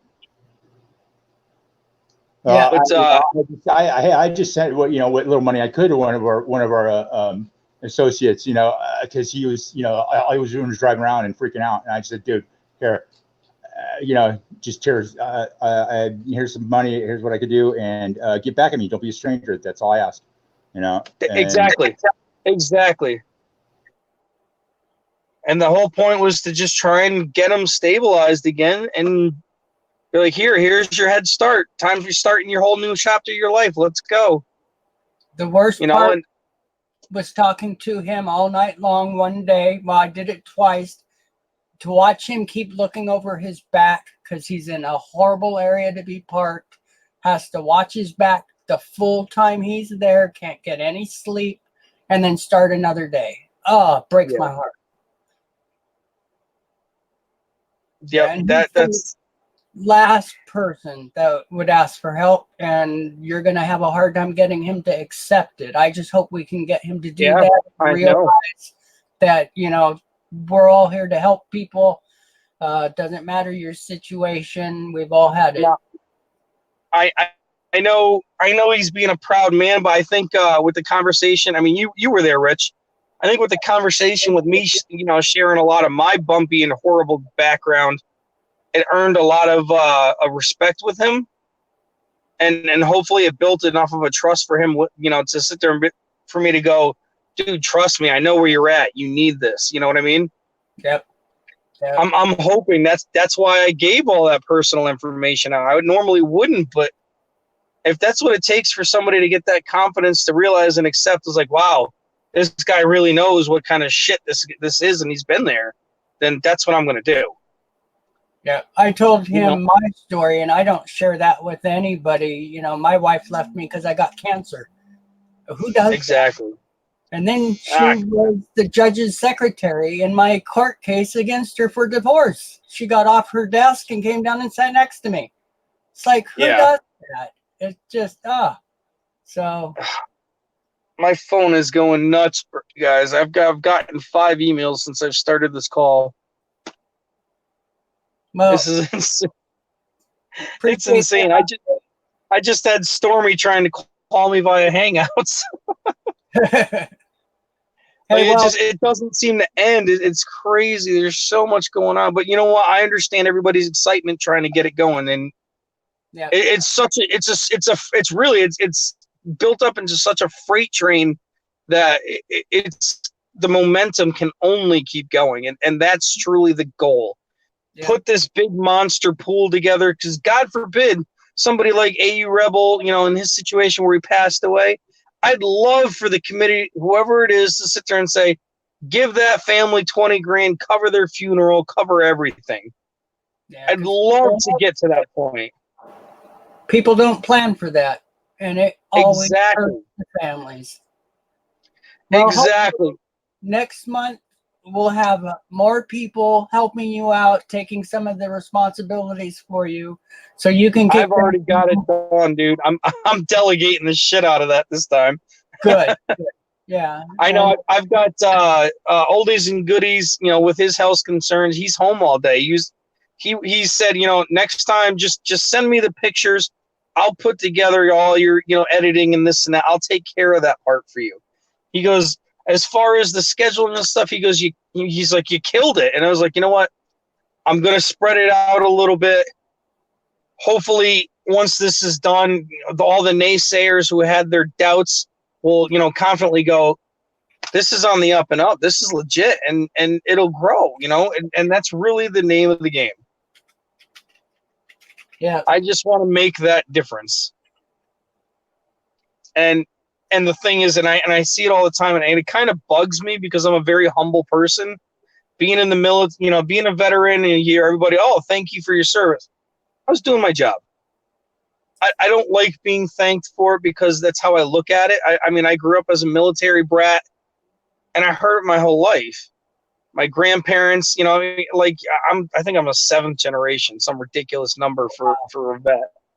And I know I'm gonna, end the streak because my daughters aren't gonna serve unless Bella decides that my oldest can't. But my brother, I don't think his kids are gonna, and I know my sisters aren't. They're all a bunch of little wacky nerds. So I mean, it may be the end of the line. I don't know, but being a volunteer fireman, a veteran, and now doing this, I don't like being thanked for it. It's I look at it as I did my job to do what's needed to be done. Nothing more, nothing less, and it's a humbling thing to be a part of. I mean, Rich, you're getting a taste of it as well with all the effort that you've made as well. It's very humbling inside to sit there and know it's like I could have saved somebody's ass with doing this, just making that difference. Changing their life for just a few minutes, and it's a proud moment. It's humbling, and it makes you feel whole. Yeah. And truly, that's kind of where I'm at. It's just I just want to keep it going, and at the end of story. All in all, that's it. Let's keep it going. Let's pay it forward. Let's make that difference. I mean, I was thinking, if we have a surplus before the next fundraiser, maybe we can sit there and take some of those funds to buy new items to auction off and see if we can up the value of that same dollar. Yeah. I mean, I figured I'd propose that to whoever the committee members may be. I've only had 2 people step up so far, and that would be Redneck Stacker and Mama Lou, who have volunteered. That's it. I've had a few channels sit there and say, I'm not going to volunteer, but if I'm recommended and blah, blah, blah, and I sat there and told everybody the same thing. I want it to be a volunteer thing. I want you to sit there and have the goodness in your heart to want to oversee this and protect this money. And that's essentially the job. Yeah. So hopefully we can get a few more people. A couple of bigger names would be great. And, it just carries. I mean, I reached out to Blue Ridge Silverhounds, which, let me tell you, I am shocked as hell that somebody this big put the shout out for this event. I could not believe it. I don't know if you saw his video or not, but he did a video a couple days ago about his health. And at the end, he sat there and said, he goes, I don't know if you guys have seen this video. He linked it. He goes, this guy is doing the fundraiser, blah, blah, blah, blah. And he's like, we've all been there. And, he said all the same stuff. And it just having somebody with 105,000 subs reaching out, spreading that message, Huge. That is worth gold. Yeah. Well, So it's going somewhere, and it's moving fast. this is all because of your idea. You're the one that came up with this. I'm so glad you were in that stream with me, with him, and it happened the way it did. Fantastic idea, and it's proven itself to be a great idea. And I think it's going to just get huge and help a lot of people. And how neat it must be to know that, year 2 down the road, when it's helped dozens and dozens of families, to know that you were part of that. Not only a part, but the one that started it. It's pretty cool. You want to know the part that breaks my heart, though, Rich? In the last week, I've had 5 emails for cancer. I've had 5 different emails. I've heard people's stories, and it breaks my heart because I tell them all the same thing. After this initial one, I have nothing to do with determining who gets the money. That's why we're convening the committees. That way they can plead their case to them. Now, granted, only one of those was just sitting there saying, "Look, I only need like $100 to go buy meds for the month." If there's a surplus, honestly, I'm thinking about just sending it and saying, "Fuck it, here." I know what that's like. You know, $100 is a drop in the bucket at that point. Phil, But when you come up with these things, hit me up. I'll split some of it with you. I'm sure there's others we will too. I've been there, you know, for a long time. I was there, and medicine. We've all crossed that path. We all have. This is something not new to anybody who's over the age of 20. Yep. Life is hard. It's a hard world right now, and everybody struggles at some point. Everybody goes through hell at some point, and these guys are just there right now, and it's our turn to take care of them. That's it. Yep. So I've always been the guy that when I went to pick up my kids' Happy Meals, I'd pick up 5 extra burgers and fries and drinks and drop them off to the homeless as I drove by. I did that. I've done that. Yep. All my life. So, you know. Yep, I've done that too. And you know what? Just that little bit of humility saying, you know, I made somebody's day today. That's all it takes. Yep. It's just a little peace of mind saying that I gave and I made the difference. And that, to me, that's the most heartwarming thing anybody can do. Like, for example, Bella. I mean, everybody knows my daughter, Bella. She'll be 10 in a couple days. She's done auctions. She's done coin roll hunts. She's done so many things on her channel. And to this day, she hasn't made one penny. Every bit of it has gone to her most recent thing that's coming up again because school's starting back up. Something that her and I have done for 5 years now is the back to school thing. Whenever the back to school event comes, we always go and buy a ton of stuff and donate it to the schools. I've currently got like a very large box with probably $300 worth of school supplies in it. And we're getting ready to go bring it and donate it to we're getting ready to go donate it to one of the schools in her town because her mom, for whatever reason, insists on Bella staying with her, living in a very well-known dump of a town that she lives in, instead of the #1 school district in the state in my town, which is known to be a very snobby, very upkept town, you know? So we're going to take the funds. I mean, why bring it to my community? There's no need. Everybody, the average income is like $90,000 a year. Yeah. Go to the town where they live, and you know the average income is like $6. You know, so take that. You know, just spreading it forward, man. And that's the name of the game. That's where we're at. Yeah, I did the same thing with school supplies, and I actually talked to the managers at the store where I was spending my money, and they give you a break. Oh yeah, they'd match me 50%. Oh, that's amazing. So I always go, and when they do these things, they also have extra discounts and stuff. Like if you're a teacher and whatnot, I always bring a couple of buddies of mine. One of them always comes.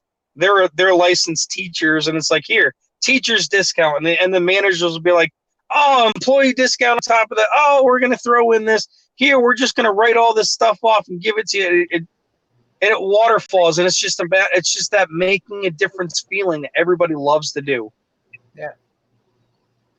All right. Well, I can't keep on here, guys. I've got 2 hours to hit the bank, the post office, get all the pre-stream shit together, and blah blah blah. So I got to cut it off here, guys. Thanks for updating us. Oh, no problem. I look forward to seeing all you guys. Y'all are making that difference. It isn't just me. So thank you all very much for the same effort. All righty. Thank you. Have a good one, guys. Take care, everybody. Good luck today. Sorry, Roadrunner. I hated doing that to you. I know he was short. You warned me. So, you warned me. I'm not. It's no big deal, dude. I was listening too. All righty. So yeah, I guess I gather what's going on, and you know, it's a, you know, hey, that's totally cool. I'm at a stage at this point right now where I'll do what I can, and just keep me informed, okay, dude? Yeah, you bet. And you know, the thing to keep in mind is everybody has an opinion, and sometimes people don't think things through. So it really does help to have people speak up and speak their minds, even if their views are completely 100% the other direction. Even Phil said it. There's people giving him a hard time saying it's all a ripoff, and he says it's actually helped him because he's gone further out trying to explain things, to set it up legally, to have it all, accounted for, and CPA, and and that all helps. So yeah, I understand. I understand. I've been through the system. I've been at the top, and I've been in the gutter myself. And when that happened, I automatically told myself I keep my honor, my ethics, and I did, I'm climbing right back up, man. I didn't, I didn't turn into a monster or anything else. I was the same person as I was when I was anywhere else, or at any stage of my life. I was still the same person, and I'll always be the same person. Is that kind of compromise is not going to happen with me. And I understand what's going on. And at this point right now, I have a lot of knowledge about how the system works as far as that goes. Foundations.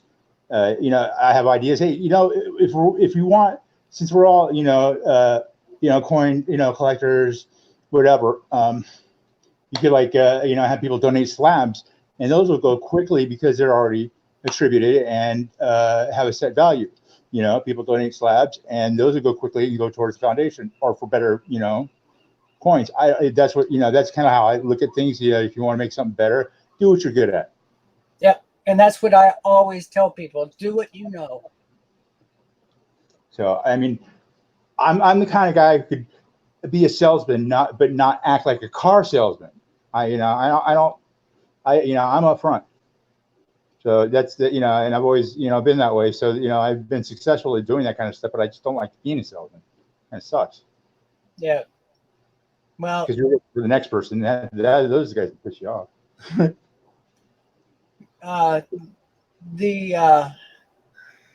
The way to, it's hard to explain this because if you, I can almost guarantee you that this other person, and this person's so headstrong and is point blank.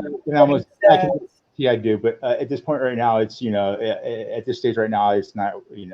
I understand why everybody's holding their tongue on it, but I mean, God, I have my best friend in the world, my very best friend in the world. He just got, evil, manipulated woman just really screwed his life up. And I was talking to him on the phone yesterday. He was crying. He's dumping his stuff out in the driveway. What are you doing, dude? And he's trying, and he tried everything in his heart to make it work. And I said, it's not going to happen. She's using you, and which is the truth. But I'm like, dude, you're screwing over everybody else in the world over this woman who's taken nothing from you, taken everything actually from you, and it's just running you into the ground. She's going to end up killing you. And it was like, I finally had to give him. It took me a while to talk him down. I got the transference of like really anxiety, and energy from him. It was like, oh my God, I'm gonna freak out. Dude, I gotta go. I hope just you gotta chill out, man, and let your friends help you, and get rid of that woman, or stay away from her at least. Yeah, it's like a cascade effect. It seems like, and it's been happening to a lot of people lately. Yep. Well, the hardest part is when you take your situation and your other for granted and have no doubts, and then you find out that not only were you wrong, you were 100% completely back-asswards wrong. It takes months just to get beyond that, to be able to even accept it. So, yeah, anytime before the months and have gone by, you can't hear what your friends say. You can't hear anything because you're still stuck on, no, that can't be true. Well, this is a second. Even when they tell you. I'm like, okay, dude, we'll so what I did was I put a call, like everybody, like you guys did. I put a call to arms out to my personal friends that are, all like brothers and sisters to him. So, And I said, look, I did the initial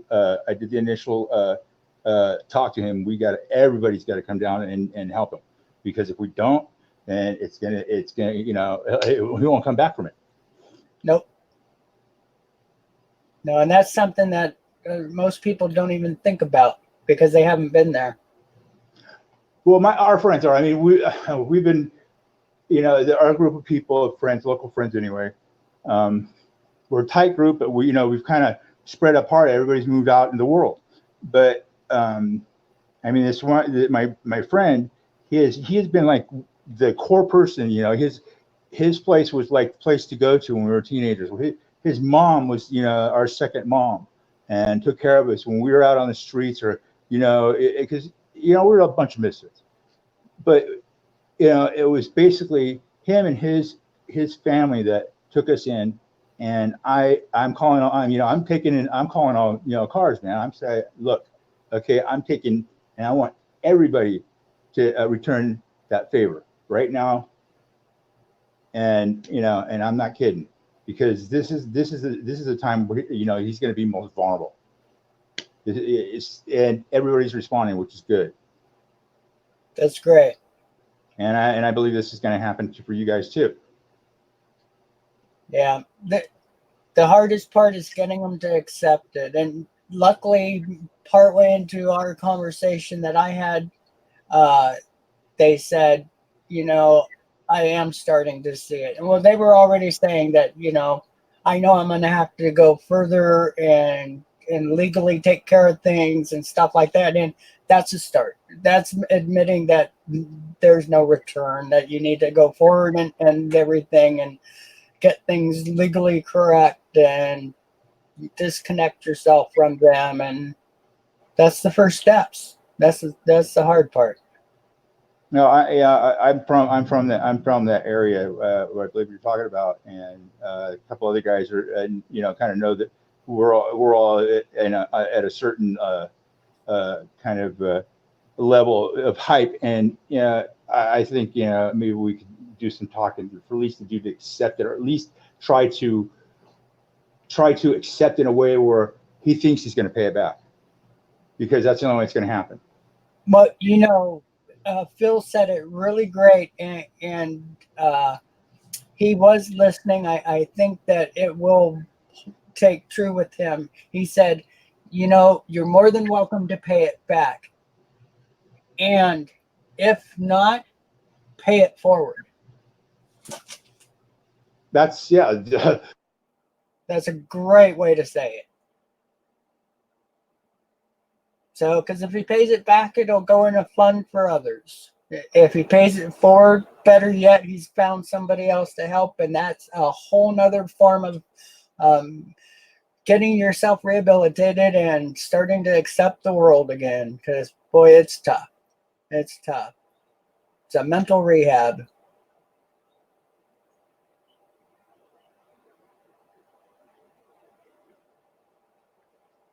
So I really appreciate Phil taking the time and come on my channel as often as he has to just check in. And I know he's up odd hours, and I tend to be up an awful lot streaming lately. So, yep, Roadrunner is out of the studio. So if he's on a cell phone, it comes and goes with the cell phones. So, well, nice to hear his update. I wish that the help was totally accepted at this point, but I have a feeling it will be. I think he knows that it's time to change the way things are, then get back in control of himself. I can't imagine being in an area that's so bad you have to look behind you every couple minutes. And I know where he's at. My cousins are from there. I talked to my cousin recently, and he said, oh, man, some of the areas down there are so horrible and so dangerous. So, nope. life is normally a struggle. And if it isn't, all of a sudden, boom, you go around the corner and it becomes a struggle.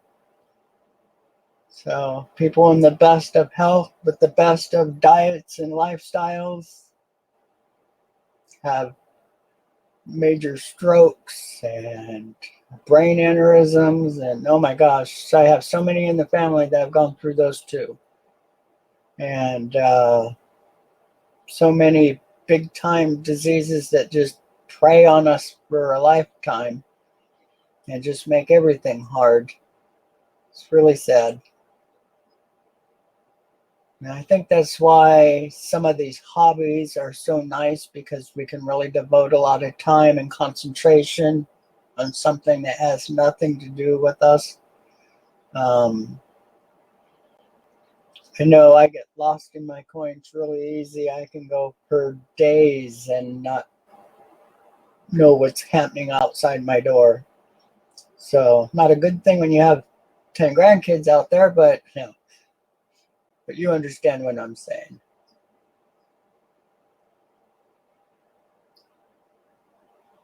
So if see, we've got 5 in here. So I think I'll start showing some other things here, then actually turn this back into a coin chat, coin viewing thing.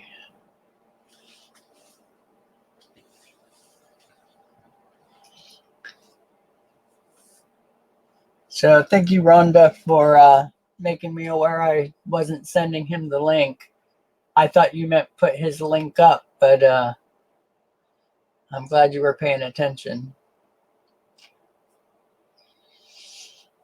And thanks, Lincoln. Sharing's an important thing. And if we don't share some of our heartaches, others have to repeat them, and that sucks. I'd much rather share my embarrassment and my heartaches and help somebody get past that.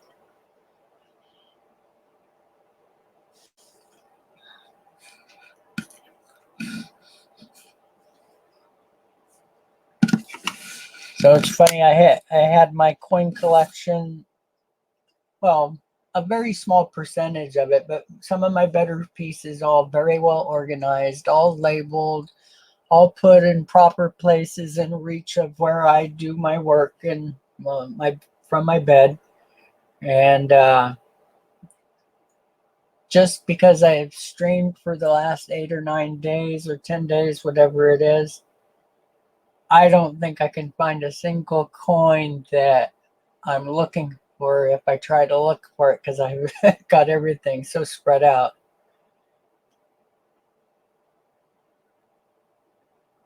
Oh, and I'm not surprised. Thank you, Rhonda.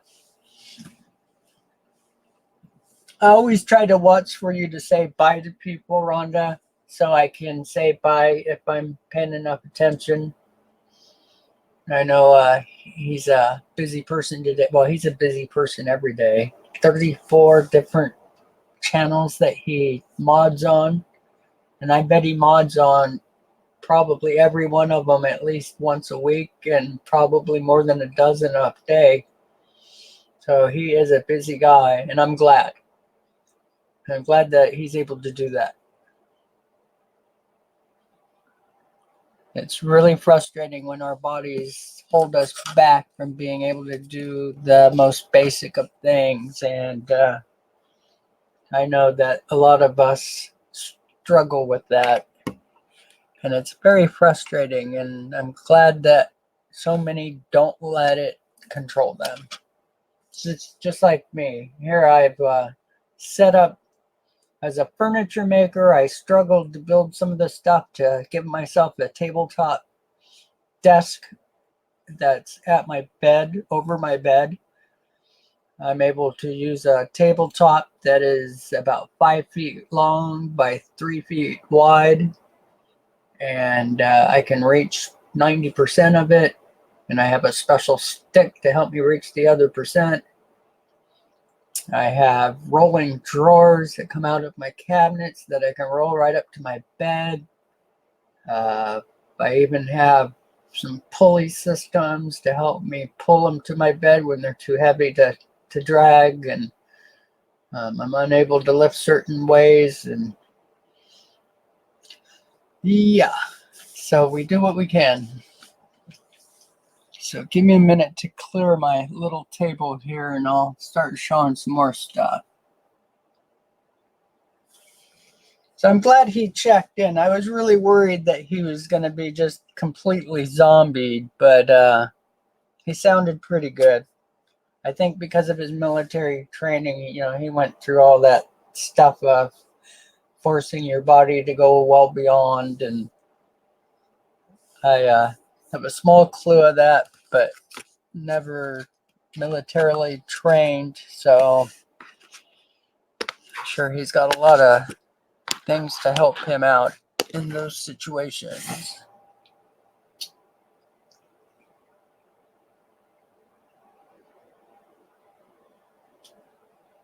Yeah, I appreciate that, Rhonda.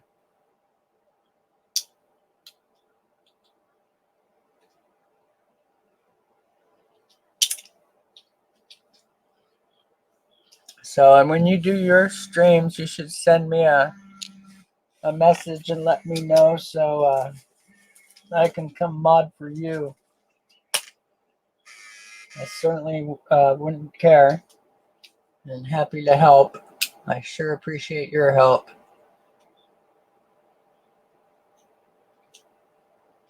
Yeah, the other day his eyes were shot. You could tell he'd been doing nothing but email screening all day.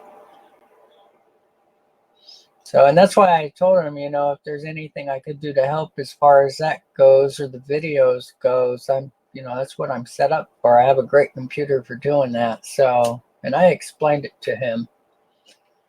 So I think he's actually fairly good at that part of it. Either that or Bella is. Such a little cutie. My grandkids just love watching her wheat penny hunts. So it's going to be a lot of fun. My little grandson that you heard the other day, he's doing a really cute little thing for her. So I'm anxious for her to get that. Fun stuff. And the best part about that is kids love it when kids pay attention to them. And that is such a great innocence about them. And they're just so accepting. And if it's another kid, things can get said so horribly wrong, but they understand that it's all in good heart and meaning well and stuff. And they just appreciate each other's for it, and that's fantastic. I show this one again. This is such a pretty coin. It has so many different colors. Really nice copper piece.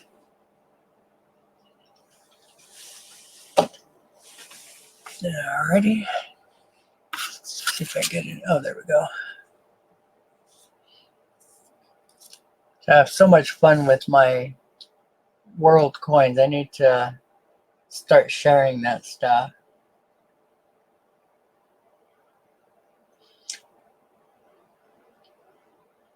Were you on when my grandson came on the other morning, Rhonda?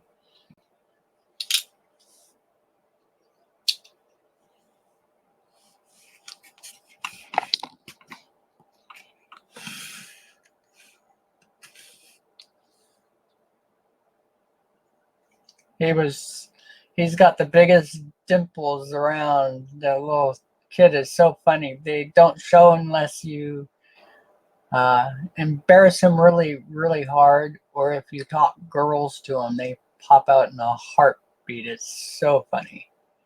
And oh, okay. Yeah, he came in and said hi to everybody and had a real hard time doing it, but finally because he just said hi. I told him, no, say hello, everybody. And he finally did it. And it was said at 100 miles an hour, but it was still so cute. Little sweetie. He was bright red and dimples showing all the way. Such a great little kid. All my grandkids are so great. I'm very lucky. So we went out for a fabulous dinner. And my little granddaughter, she's just a little beanpole of a kid, very tall, but just a skinny little girl. And she had 2 different full dinners, ate most of her mom's dinner, had her half of her brother's salmon, and then had 3 or 4 desserts. I mean, this kid can put away the food. It's just ridiculous, and always has. Ever since she was little, she could just put the food away. It's so funny to see. Scary, actually. But she just enjoyed herself so much. And then she came back to my house and had triple chocolate cake. So, fun stuff. All right. So, the Philippines money. I love this stuff. Made in San Francisco Mint. If you see the S Mint mark, let's see if we can find it here. Quite a bit of my stuff has it. And that one is not. But the D, I'm not sure that's for Denver. I'll have to tune up on these coins. Oops, sorry, I keep bumping the camera. Tune up on these coins and see if that is from the Denver Mint. If you have an S one, I know for sure it is San Francisco Mint.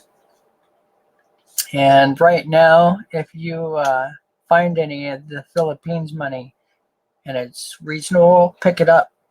It is exploding in values, and prices are just skyrocketing on this stuff right now. And I don't know why, but it's heavily sought after.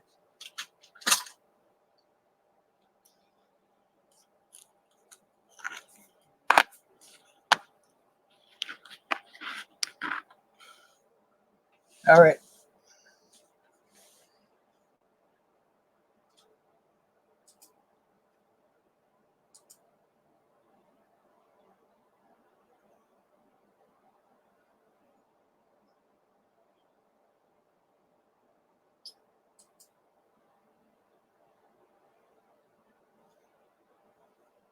Yeah, sure.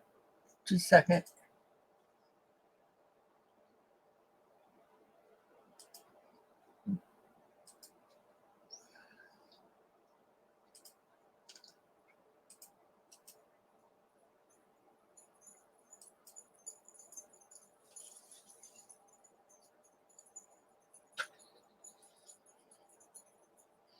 I love being able to keep people on the side here, the green room, as Cajun says. Putting out my link the other day, Silver Collector, I think it was, jumped on just thinking he could get up on the panel. And I think he's a kid, so I was really careful, but I just teased him and said, no, no, no. You weren't invited up to the panel. Thank you for trying, though.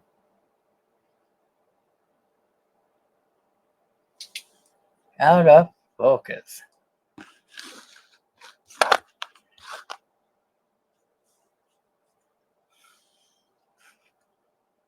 So I need to get a level in here so I could level this stuff off and make sure everything is nice and flat.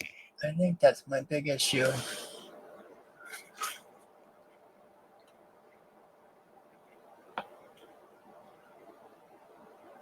Yep. Huh. Come on up, Rhonda.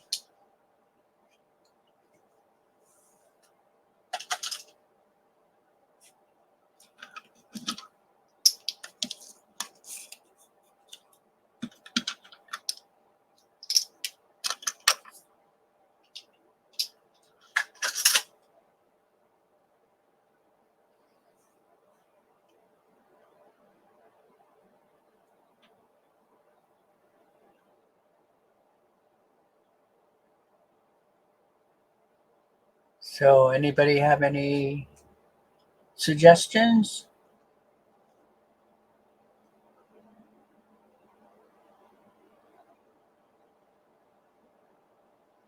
All right, we're probably going to show some world coins, foreign coins, whatever you want to call it. I have some really neat currency.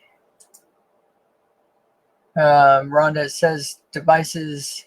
Oh, never mind. There you are.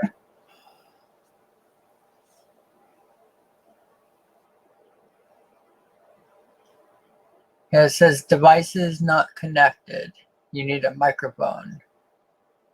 I've got it connected. Huh, your microphone keeps cutting out.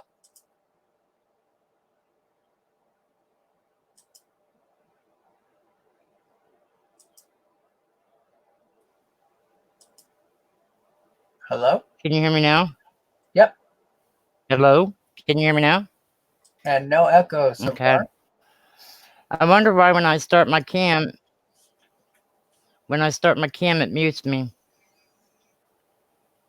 Huh. Sometimes they'll do that when there's an issue, and so it'll mute it to keep from having other issues. So is that part of a headset? Oh, yep, there it goes again. Or go out and come back in.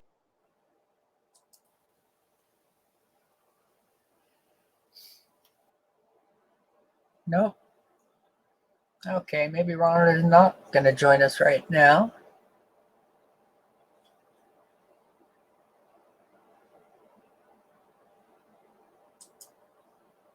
Okay, give me just a second, guys. I want to check to see if Bill has anything up on his page.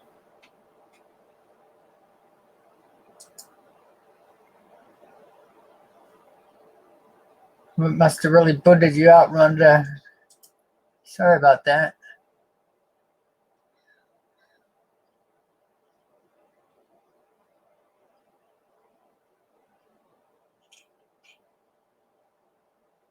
Um,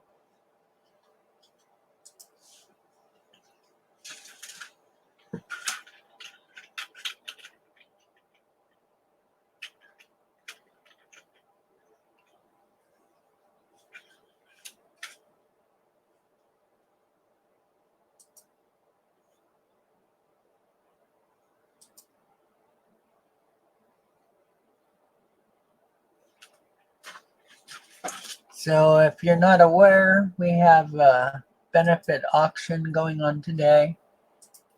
And I'd appreciate if you guys would check it out.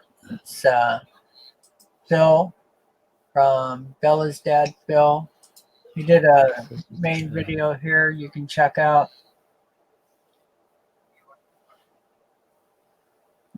Or you can check out his channel from this. Oops, I hear echo. Oh, it might be me. Just a second. Oh, I'm muted.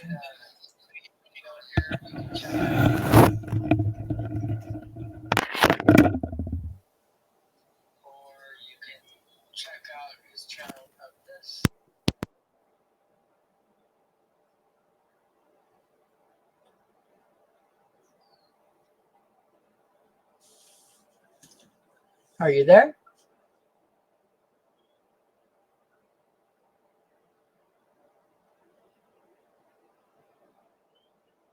All right. Well, while Rhonda gets set up and ready here, I'll go ahead and clear this stuff off and start some more coins. You're muted, Rhonda.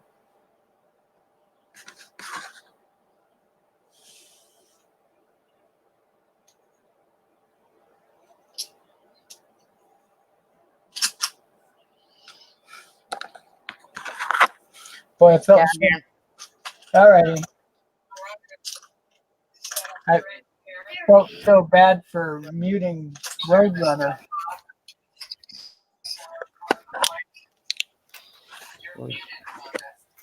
Again? No, that's their echo. No, I'm not. I said, It's not showing me muted. huh. I said that about 6 seconds ago.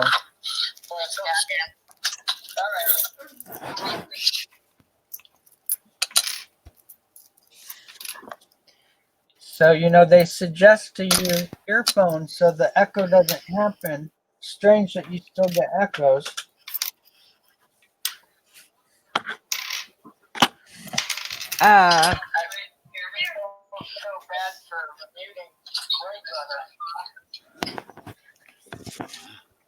I understand that. I understand that completely. And he understood it.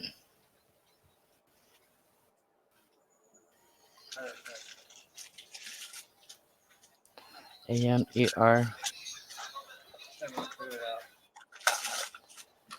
Alright.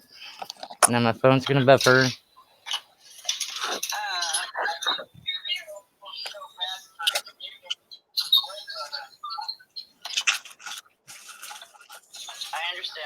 Alright, now I have to.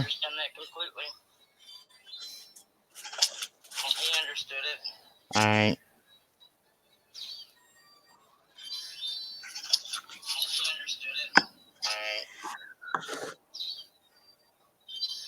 So I haven't said anything for about 15 seconds. I'm lagging on YouTube. I'm gonna close it out. Nah.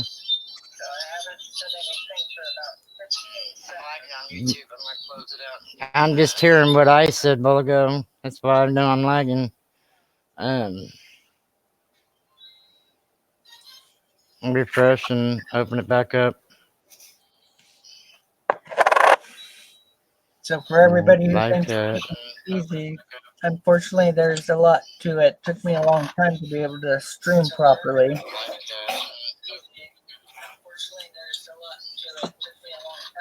But at the same time, it's become my favorite thing to do. To be able to see chat and everything at the same time, yeah.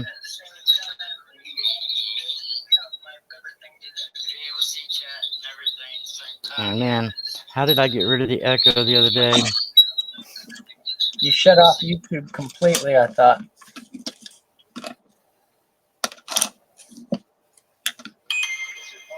Alright. I think I remember. I have to put the volume down on. Alright. I think I remember.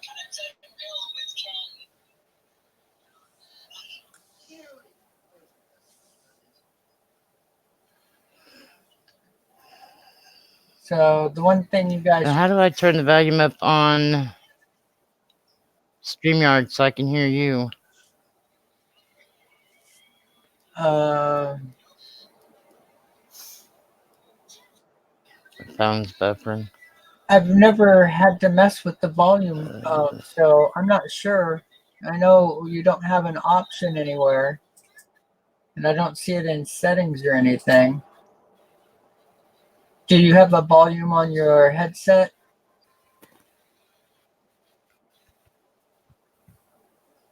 I know what it is.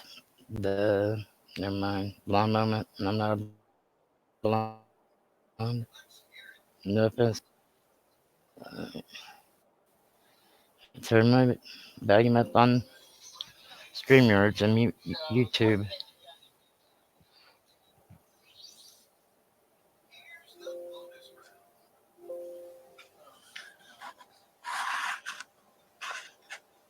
Can you hear me now, Rich? Yep. Can And no anybody echo. hear me now? Yep, I can hear you.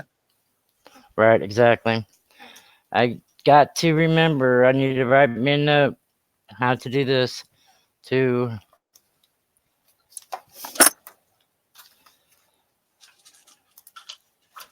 YouTube on phone, muted on phone, and StreamYard Rhonda, go on ahead. laptop. tell me your instructions so I can make a note and leave it on my monitor? That way I can help you next time. Oh, I'm writing it down. Okay. Yeah, I wrote it down and on my tablet that I have next to my laptop. I have to put YouTube on my phone and mute it in order to have chat. And on StreamYard, I don't know if I can take my headset off now since I've got it set up right or not. But I've got to have StreamYards on and the volume on my laptop on so I can hear you. And then I've got the phone for the chat. All right, and I minimize laptop. Minimize laptop. Sorry, people. And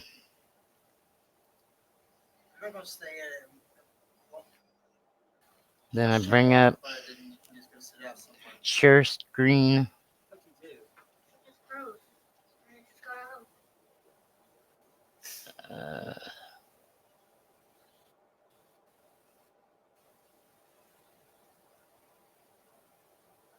Share screen. When I just turned it on, it just was loading. Then it just dropped dead, and it just went into that. Do you have a kid over on your side? Yeah, my son and the grandbabies are here. The Okay. 8-year-old, he's been down for a nap since they got here, a little after they got here. So we got to redo the video that we made the other day with the mail call video. We got to redo it after a while. Yeah, I got to do my son's disability papers to file for that. Let's see. All right. Okay. Entire screen. Why is it not bringing up share?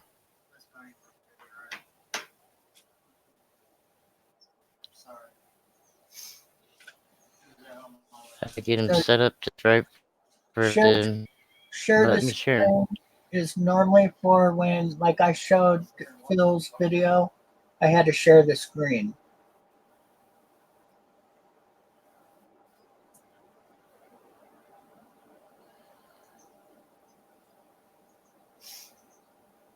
So you would do that if you wanted me to see what's on your laptop screen, if you're looking at some other video or something. Well, you're not echoing. Now I put my camera up so I can use my scope. That's Okay. cool.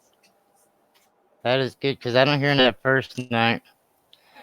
All Yeah, right. and then all you need to do is go to settings and choose which camera you're using. And you can switch between cameras there. I have to tap on window. Yeah, I have to tap on the window. That's what I couldn't remember how to do it. Tap Yep. on window.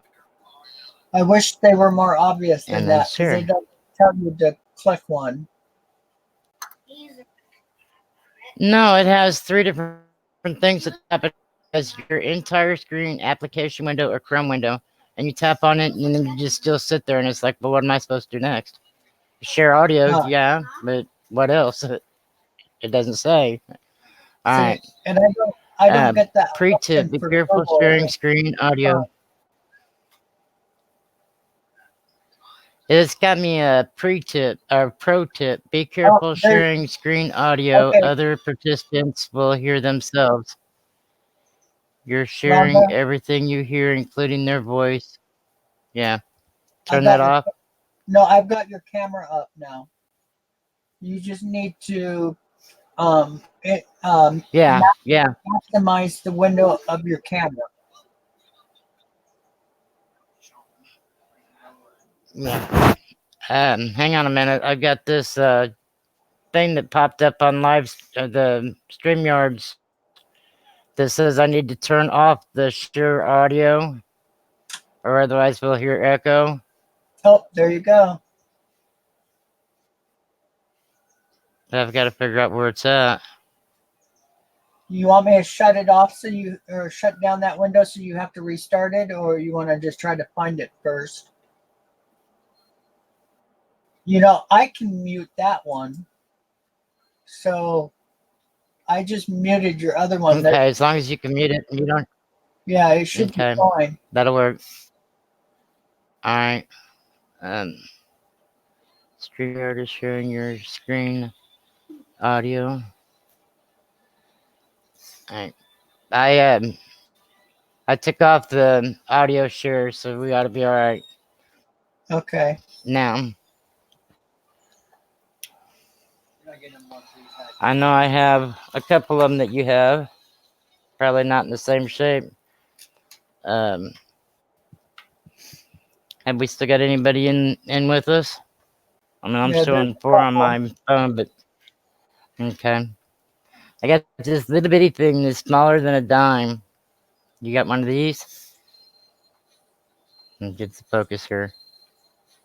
I can't show the whole picture at one time. I don't know why, but my scope don't let me. Yeah, I no longer have that third window. So I think you're no longer sharing your camera. Oh, well, I wasn't supposed to lose that. All right, share screen.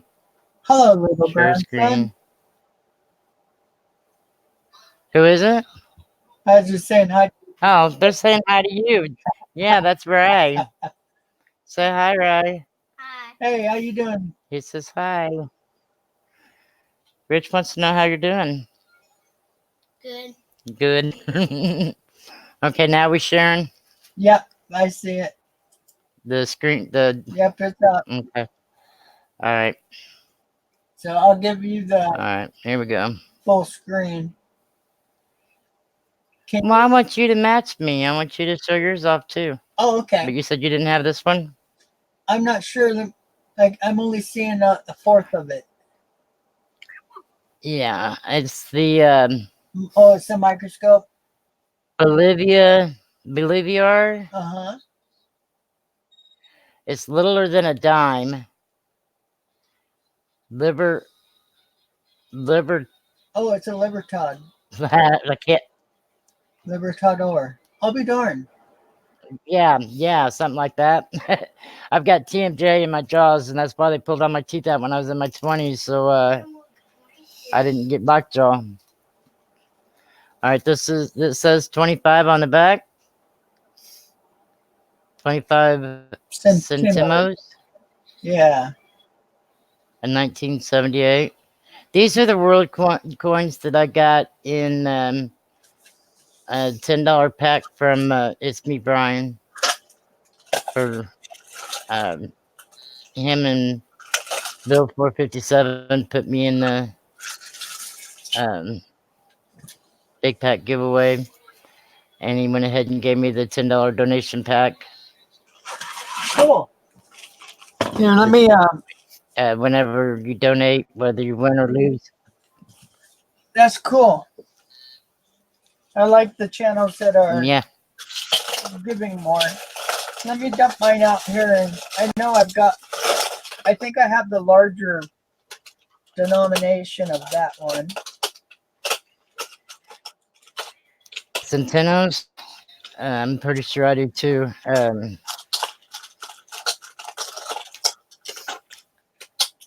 I had my glasses on, I might be able to see a little better. And I have some Phoenix, and I have some pants, and I have Mexican money. Yeah, I love the Mexican money. It's so neat. Francs. Philippines. That must be the only one of them I have. Which one of the Philippines you have? What denomination? I want to see. I think it was the same thing you guys were showing earlier, if I believe, right? Let's see. It's Yeah, the centavos, 5 centavos. Man, my scope's gonna be messing up on me. It's gonna drive me insane. The other night we didn't have no problem with it. Okay. Okay, wait a minute. Let me All read right, the come on.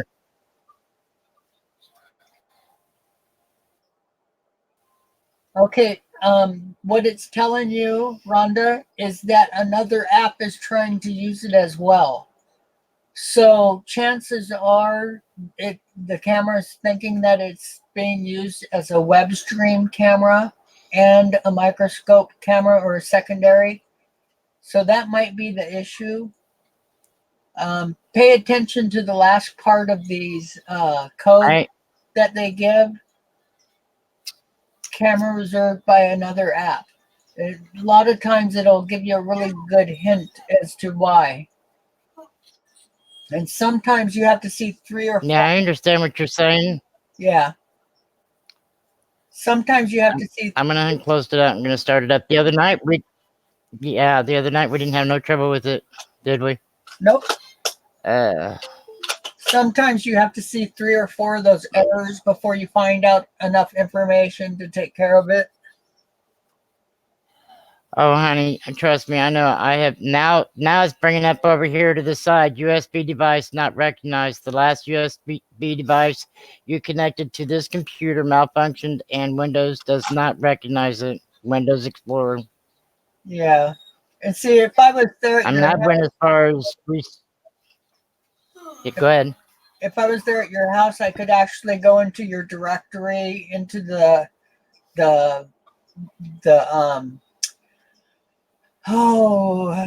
the editing part of your computer, the language that is making everything run properly at the right time and stuff, and shut certain things off so those issues wouldn't repeat. But it's really difficult to try to do it with somebody, because if you do something wrong, you can completely keep your computer from starting. But yeah, there's little ways of Okay, I have shutting a things off. question. Yeah, when you have errors like that. On my on my Kindle, you can well on my Kindle used to have. All you had to do is bring up your settings, and in your settings, it had a place where you called the for help, and it'll go into your control panels to set everything up. Does laptop have that? Yeah, it depends on what Windows you're running. So 10. normally you can hit Control Alt. You hold those 2 down and hit This Delete, is a new one. and it'll bring you up Control Panel. So you have to hold Control and Alt down on your keyboard, and then hit the Delete button, and it'll bring up Control Panel or Device Manager, and you can do it that way. So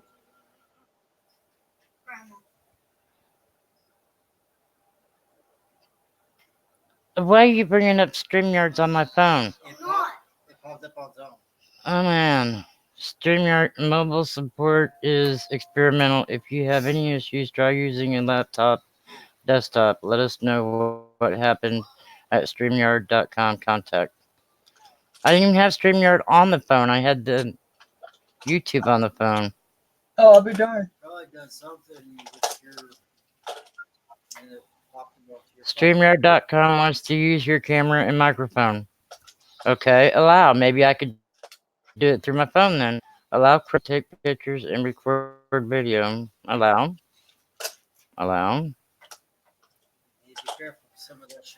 So Rhonda, sometimes the computer will, because you've got your phone hooked up wirelessly to do internet and stuff, your computer knows that that's a device that you have that has a mic and a camera, and it might be trying to pull it up when you're trying to pull up a camera.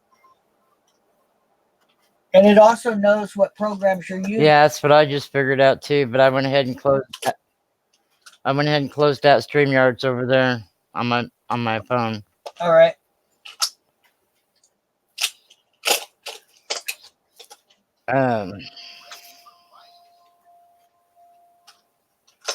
I haven't tried. I can't remember. Does anybody remember what the Wi-Fi? What am I trying to say? There's a name for you to. Your router. No. The scope comes with the Wi-Fi box itself, and you have to download like hi-fi or something like that. Yeah, Wi-Fi.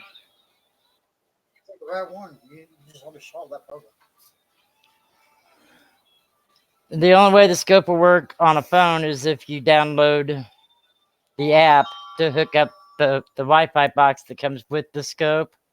It won't. The scope won't work with with the Wi-Fi that's on the phone or data. You have to use the box the Wi-Fi box that comes with the scope. Now my laptop, I don't have to.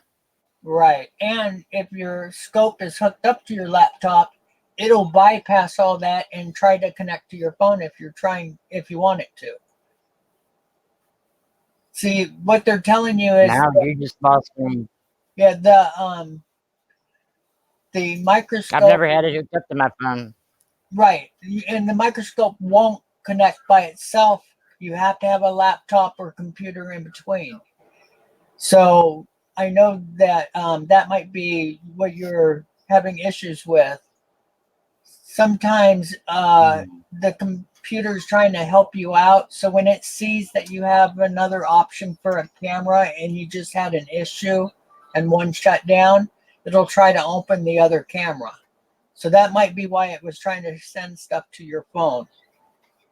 And it could have tried to tell you that you can set up the program that we're using, StreamYard, on the phone. That is an option. So what it's doing is syncing my phone with my Gmail account, because that's how I set all my stuff up, is with my Gmail account, and I have it all synced together. Huh. Right? Yep. Yeah, the computers are pretty smart these days, and unfortunately, it gets in your way a lot if you're trying to do special codes and that kind of thing. And when I was little, I loved numbers, and I still love numbers to this day, and I'm 53 years old, but since my wreck, I'm not as good with them. But Mom, when I was in kindergarten, first grade, I remember always telling me, you need to go to school for computers. I'm like, and what in the hell does computers have to do with numbers? That's all it is numbers. Well, I didn't know that until Pretty cool. exactly. Okay. So did you find your whatever we said that was? Yeah, no, I didn't haven't forgot. found it yet, but I know I've got one. So Okay, you have 5. That's why I like using my scope. I can see better. Is my glasses over there? Yeah, here they are. Nah, I poked myself in the eye.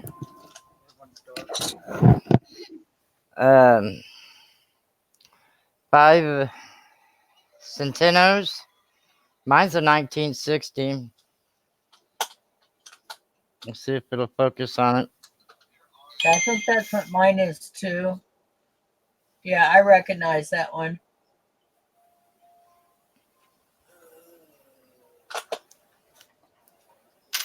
And we have Oh, you bastard. a 10 pinnock. Quit shaking it. There's salt on it. Yeah, it's amazing how just a few of the countries flip their coins like ours does, but then the other ones, they don't. They turn instead of flip. This is There's actually a term for that, but I can never remember what it is. But yeah, I prefer our style. That's what I've got. right. Yeah. That is cubic. Deutschland. 1950. 10 pinnocks. Let's see if it'll. Yeah, I know I have that I'm not one sharing my too. camera. I can't do that.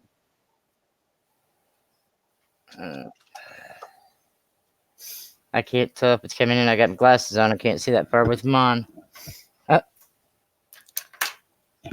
I know, that's another pair of glasses. Oh yeah, you hold on. I I've just got saw 3 that of one. them. Just a minute. I just saw that one. You just saw that one?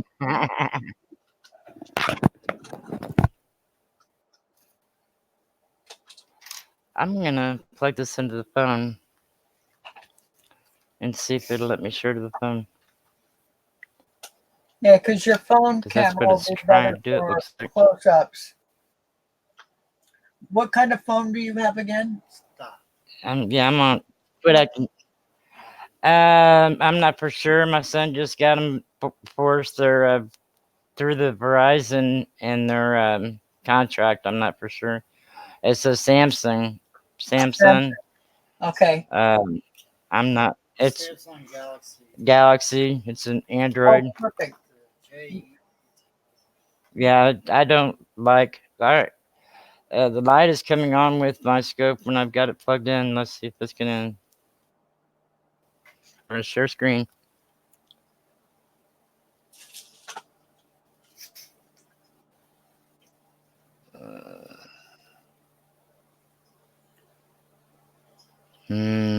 How am I gonna do that? That ain't gonna work.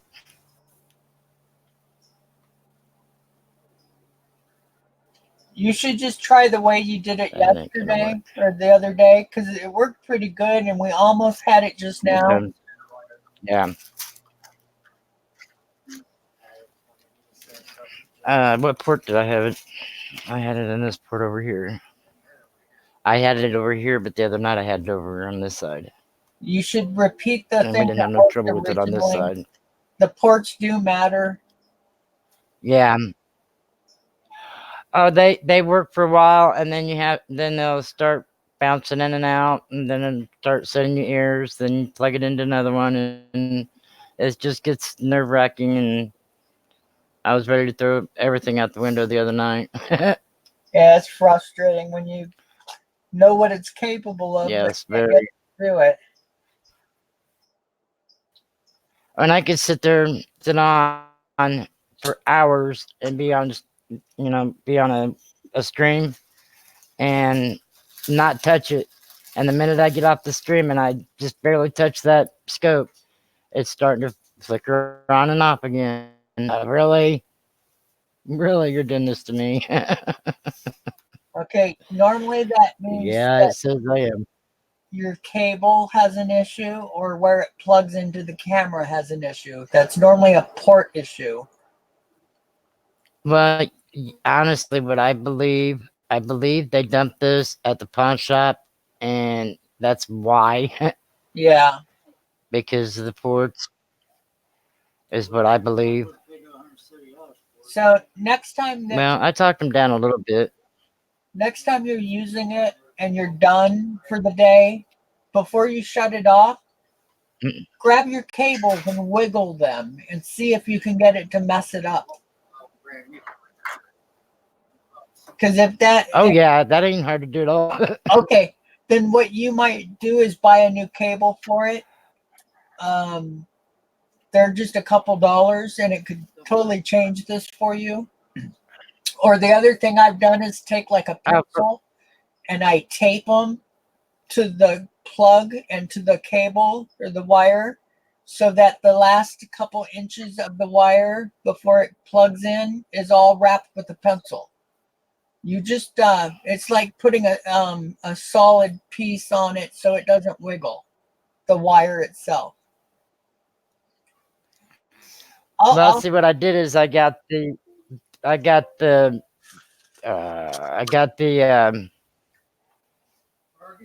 scope that there it's on. It has the USB in cord, or the end to plug into the laptop. You just pull up a piece to plug it into the phone, or leave it down to plug into the laptop. And all right, now I have to like that. And I think it's just been. I've put it through quite a bit. I've had it for I think I got it in first part of March, maybe. All right. My 5 Centenos is a 1960. And I believe there was something on there I wanted to ask about. I'm showing 3 in chat. So, Rhonda, look at the screen for a second. I wanted to show you what I was trying to talk about. So I will take a, Which screen? my camera. Oh, okay, I've got my camera on full. Okay. All right, I'll lower mine down. All right. Okay. So I do this and I'll tape it with electrical tape. And this is a pen or a pencil. And that way, this is normally the weakest part of the cord and normally what shorts out. So if you can get it stiff with something like a pencil and then make sure that that goes all the way to the plug and wrap tape this too, it'll keep that wire from moving. Sometimes that's all it takes and you won't have it Yeah, shorting out on you. that makes sense. I have to do that to a lot of stuff, especially my iPhone stuff. What? What? What? Well, big smile. Yeah, he's let me know that his daddy got comfortable in the chase chair. It's like, well, I expect him to get comfortable, you know. The thing you got to keep But- in mind about your microscope, they make this stuff to fail. They purposely make it to fail. So you got to do all you can to make it last as long as possible. And normally it's the cable that is the worst part. Yeah, especially when I don't use my stand for my scope, because I never have gotten it to be able to focus in when it's on the stand. I've always had to use it with my hands. Uh-huh. So yeah, I've And that's what Mike was talking about this morning was, he had to connect that to a drill press vise. Did you see that? yes, I did. So, see, you're not the only one that has issues with these, and tons of people just give up and buy new ones, and the rest of us fix them and make them work by doing everything we can to save them. Me and Mike's talked about this before in the past, but I don't think we've actually really got into that deep of a conversation with it. But other people have, and I mean, some people can get 2 foot, 3 foot distance from their scope. I can't get 2 inches away from the scope to the coin, and that's the farthest I can focus away from it. That's why I've always used it without the stand. That's weird. Yeah. I've never been able to have the settings to change the focus, distance and stuff. Well, my camera, I can't zoom in my microscope. I can use it at a set, where you've seen it. But when I go to try to zoom in, it doesn't work. But if I unplug it from the stream and use it as a camera, it zooms in 300 times. Yeah. Weird. So, makes it Yeah. very frustrating. Okay, now I've got my scope down. Oh, I see it. It's probably not even 2 inches, the PC battery. Hang on a second, I gotta plug in my laptop. I forgot I unplugged it earlier. I see a perfect picture, not in focus, but full screen. Yeah. So don't change Yeah, I anything. put the Just focus. screen on full screen. Yeah, I put the screen. All right, we'll take that tiny little whatever coin it was, that's smaller than a dime, and I've got my scope all the way down to the lowest at 40 times, and we'll back out of it. It actually has a great picture. when you're in focus, it's as sharp as can be. Yeah, I just wanted to see how far I could get away from it. So I'm about an inch and a half away from it, and I can't get a whole coin. Yeah, and they're not meant to. Well, everybody else gets a whole coin, and why can't I? Not when they're using their microscope. What they're doing is they're switching between two cameras. Unless you buy one that has, less than real size option, and not many do. I know. Well, I'll tell you what. I'm willing to pay anything I have to pay to get me a good scope because I spend 12 to 16 hours, 18 hours a day at this table on my scope. You know what I mean? Yeah. Well, I'll get you Trey's model number. He paid $40 for his, and Well, I everybody. paid that for this one. Yeah. But that'll Okay, be brand new and with a warranty. So if you well, ever this one came brand new. I bought it through Amazon, and it came in a carrying case without directions, without any paperwork at all, with a disc. And it's like, what the hell am I supposed to do with this? You know, you're talking to a person who has 5 brain traumas. What am I supposed to do with this? I hate not having directions, or just finding the company online is with no address on the Oh box. God, Fusion. Impossible. Yes, Fusion was impossible. I finally emailed Amazon and had Amazon get a hold of them and have them get a hold of me.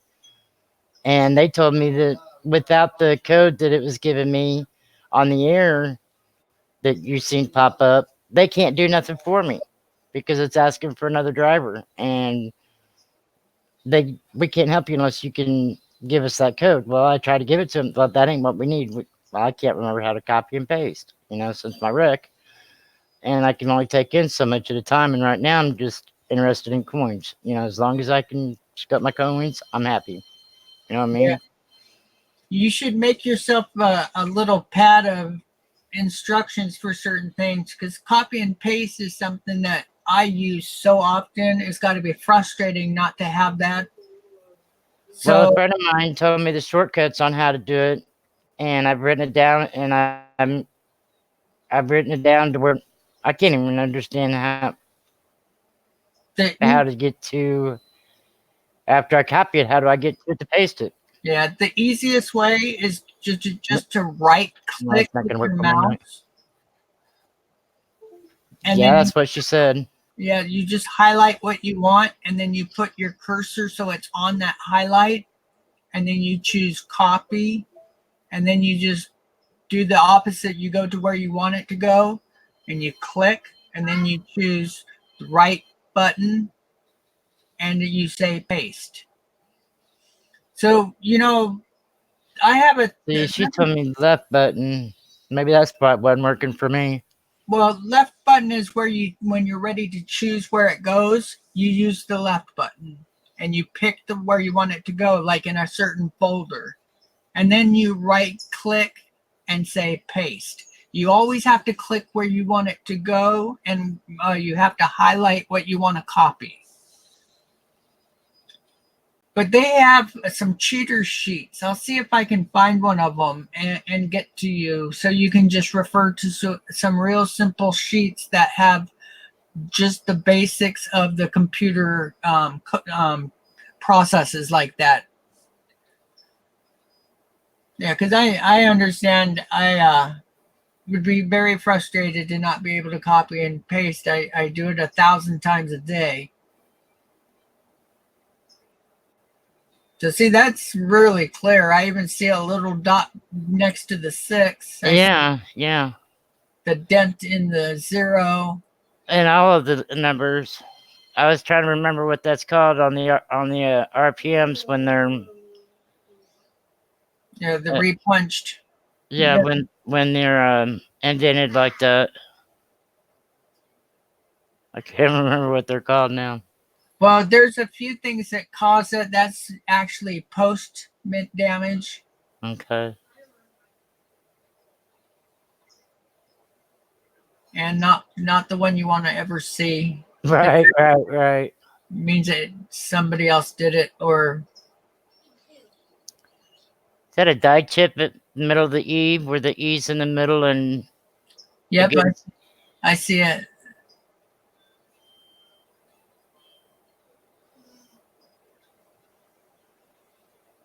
I mean, for it being in 1960, it's older than I am. It's in pretty good detail, I think. But Yep.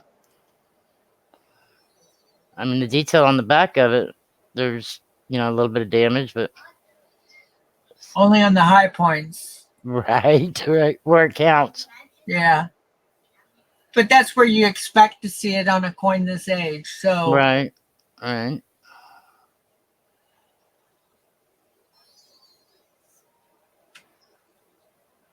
The Philippines. yeah, I love the Philippine coins. He only sent me one from several different countries. I got 10 of them, I think, plus wheat penny, and then he sent me back. This one here, I have no idea what it is, and I think this is the one that no, was this one? Was it this one that he wasn't sure where it came from? No, it might have been this one. Yeah, whenever I see the S mint mark, I always keep those separate because they're from the San Francisco mint for the Philippine coins. Did you see a mint mark on that one? No, I didn't see one. Where would it be? Right there? Is that the D? Nope. It's hold on a second, let me look on mine. It's on the it should be right there below the shield. Almost Yeah, bet that's a filled yeah. in D then. Actually, it's normally off to the left. Where's the date on this one? Because normally it's next In to the the front. date. In the Okay, front. let me see that side. It might be on that side. Certain years they're in a different place, I guess. Oh, like ours, huh? Yeah. Um, Try going up the left side of the coin a little bit. Normally that's about where it is. So this might be like our Philadelphia, and it doesn't have a mint mark because it's from their main mint. okay. Okay. Now I have some that I have noticed. I'm going to set this one aside so I remember that we've done it. I don't remember if this one had a mint mark. I got it upside down. Now, is it upside down to you guys now or not? Sideways? Sideways, yeah. Is it upside down now? Nope, that's right side. You know, when you put a scope in the holder, you know how they have the creases in the scope to put it in the scope holder? Yeah. They have it set up to where it goes in there backwards, to where when you start scoping, your coins got to be backwards for you to see it. That's another reason why I don't use my holder, is so I'm not trying to fight with that all the time. Now, does your scope have a little view screen? Does it have what? A view screen that you can see the coin on, or do you have to do No, sir. computer? No. Okay. Either the phone or computer, but like I said, I used, before I got my laptop, I used it for a couple months on my iPod. That's my controller for my DRG unit. That's, well, it's supposed to be in my back, but it's in my butt because I don't have no fatty tissue. So they put it in my butt to control the pain in my feet from my wreck. And so I went and I decided to quit using it because I didn't want to, get any bugs or anything in my iPod that's I have to have for the rest of my life, And I didn't want to do any virus things or anything with it, so I went and bought me a laptop and I hooked my scope up to my laptop, and then the first time I decided to lay in bed and scope with the iPod, it froze up my iPod and I couldn't get it to work. How weird. You would think that would be all protected. Yeah, I mean, everybody uses. Yeah, computer. I don't. Let me see Yeah, the 7 and close in the date. The 7 close in the date. Yeah. There looks to be some. The 8 looks like it's doubled. Oh, I see it on the 8 too. Yeah, if you the look 7 inside the 8, yeah, this is. Yeah, I think this is the one I wanted to show you about the doubling. When I first got these coins, this is the first time I'm scoping them. I just went over with the magnifying glass when I was doing the mail call video when I got them from Brian. And I thought I'd seen some doubling in the 2, but now with the scope, I don't see it as well. But I see it like you, the 7 you see inside and inside the 8. Yeah. And that's not really focusing in on it very much. Let me see. That's not bad. No, I have to have my phone to see chat, baby. I'm sorry. There ain't nobody chatting here. You can have it until someone starts chatting. Rich, let me know. Yeah, don't worry about it. Well, I like to read chat to you when someone's chatting. Yeah, I'll let you know if somebody comes in. So, Okay. the doubling on these coins, unfortunately, some of it's very common and it's machine doubling because they just let their coins keep minting. But if this was an American minted coin, then it's a little bigger deal. That one Okay, looks so like not to worry about that one. yeah, that one looks like Go machine on to doubling. the next one, right? Yeah. Okay. Well, that's why I wanted to, be on them when you guys was comparing your coins earlier. I was like, I got some too. And this one, I think, if I remember right, what, baby? You want a what? Whatever. Get your tell your dad to put it on there for you. He's lost his 2 front teeth on the bottom, and it is so hard for me to understand some of his words. It's I funny how keep much teasing him. All you want for Christmas is your 2 front teeth. yeah. He gets so mad at me. Now, did was it Treasure Troll that was saying he thought this might have been Japanese? Yeah, that definitely looks Japanese. Is this to the me. one? Yeah, I'm not sure if this was the same coin, but I'm pretty positive this is Japanese.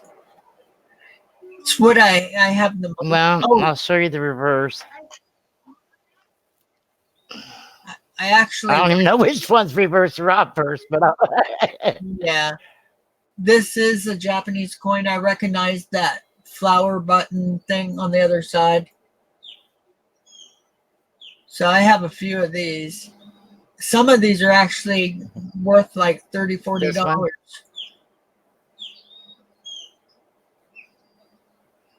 Well, I'm gonna save these for my grandkids. I mean, I'm not one to be a collector myself. I'm a coin roll hunter, Yeah. But I have one with silver nitrate and all the silver I got from him, and the $50 and the 1 ounce silver bar and 1 ounce silver round is getting put up for the boys, and these road coins, That's and great. then Bill 457. He told me today he's already sent them both a package that had the 2005 nickels, and the one of them got a 2013 series of the quarters, and the other one got a 2014. And then he sent them. Here, let me get off the. I'll just read it. The Westward Journey nickel series that got 2004 nickel in it, and I can show it later.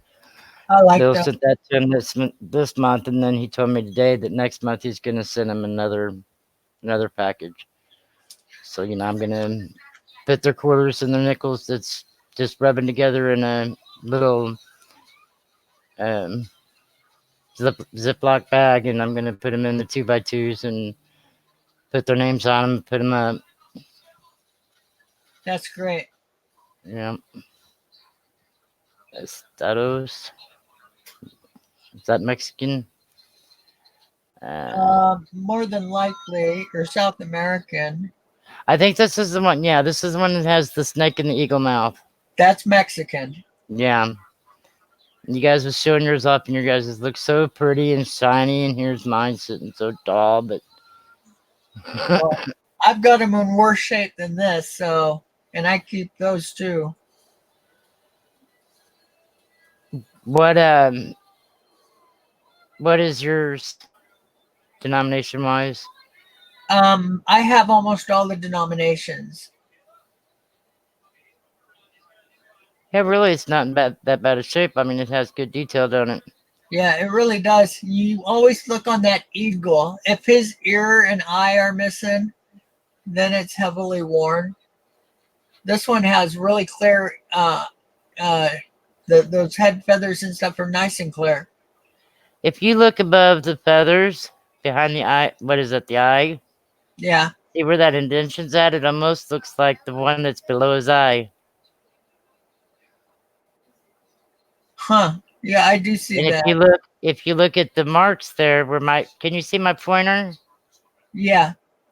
See that them two lines right there? Looks like what's right above his original eye, right here. Yeah. Really close. Not quite the same shape. It narrows down a little more on the end, and yours is a little wider. Otherwise, yeah, I see what you're thinking. Yeah, but it goes up the same way too, towards the nose area or beak area. Anyways, this one's 100. 100 centavos. Well, I don't know. It don't say. Oh, it just says. Oh, Well, it I says guess $100. yeah, it says $100. Yeah, I've got that one too. 1988. I think mine's a 78.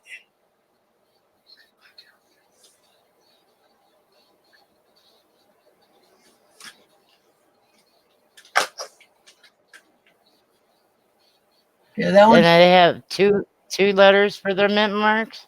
Yeah, some of them do. An O and an M. I don't know what the O stands for, but I guess the M stands for Mexico, maybe. V. No, that looks like one of the lowest parts for it to have that much. I mean, it looks like it's worn down here, but it looks so good at the top. Yeah, but keep in mind that they did that on purpose on some I of might their be getting coins out of focus too. to make it more artsy. I've noticed that a lot on some of mine that are in really great condition. They round off the letters, so they look worn, but they're not. Wow. Okay. Oh my God.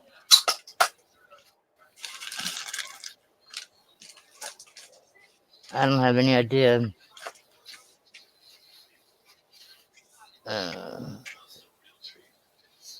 PTAs. Toss. I had to put my cigarette down.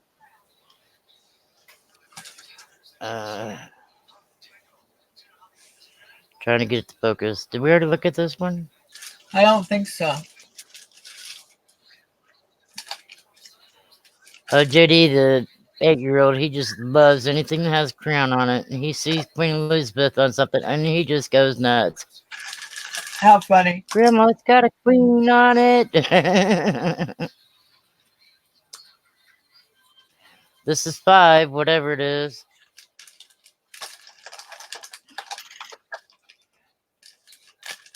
And we have, my hand's not wanting to cooperate now. Juan.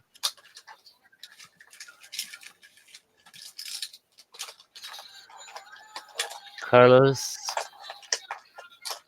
I can't pronounce that. That's too many letters. Well, it's Carlos C. Ray. yeah, it's Yeah, that's too many letters. Ron Carlos the First of Spain. Hispana. Hispana would be stand for Spain, right? Right. Yeah, that makes sense. Okay. And it's 1984. Okay, so that's the Spain. I'm sorry. Hit my mic. All right, then we have a 2 pence. And I've already looked up 2 pence once. And let me see what year this is. 1989. They start putting the TWO on the 2 pence instead of putting new pence in 82, I believe. Or was it 83? I don't know. Might have been 83. Yeah, I'm not that good on that. Yeah, there was an argument on that channel. Neither am I. I just done some studying on it one night when there's misunderstanding on a channel. So I found And somebody was trying to say that they had an error coin because it said new pence on it, and it was in 1980. And I'm pretty sure it set up until 82. I think it's supposed to have the new on it, and then in 83, I think is when they come with the 2 pence, the TWO. Now, what do you think about that? Machine doubling yeah, that one is most inside the P yeah, almost and around sure. out. The way you got to think about it is if it adds width to the letter, then you have the possibility for it. And I do see a little width there, but normally it's close to the same level, and you would see more of it on the upper part of the letters.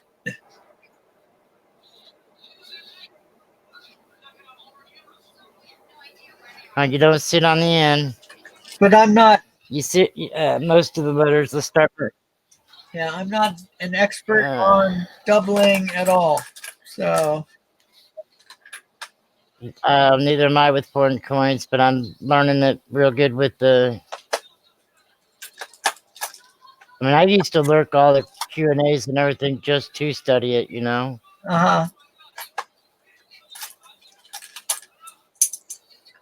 The O, you could see it around the inside and the right. You can see it around the left inside and the right on the outside. Yeah. Usually machine doubling, I don't know about foreign coins, but American coins, the machine doubling or whatever, be on both sides. It can. Side and out. It can be on one or both.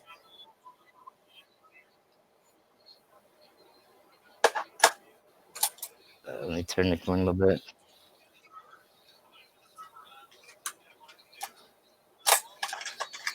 So with this, my best bet would be to talk to somebody that knows something about foreign coins instead of us, right? Yep. I'm good at giving opinions. All right, we have. We only have 2 corn besides the pin left. And I found my Mexican Where does it start? that have $50, but I didn't find my 100. And they had hexagon ones too, or whatever it is for octagon for eight corners.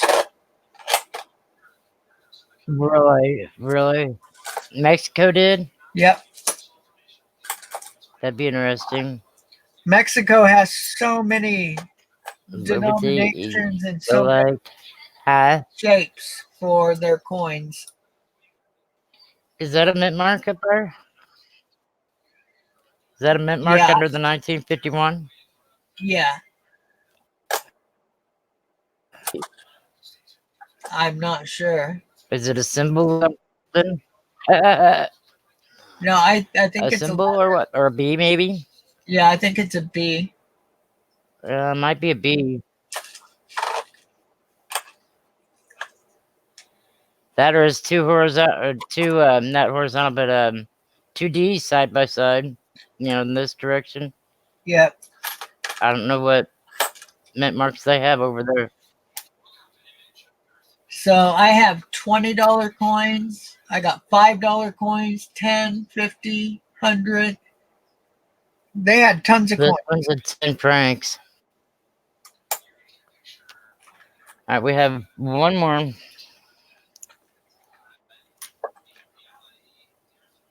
It's a 1980. I'm trying to find the end of it there. Slavens. I can't pronounce it. Czechoslovakia, is that what it's supposed to be? Yeah. It didn't spell it that way, did it? No, but that's Yeah, it's not spelled like that at all. Czechoslovakia. Wow. it's 1980. different. Them were some weird looking numbers. Yeah, they're in. Yeah, it is. It's pretty neat. They're spelled. Socialistic.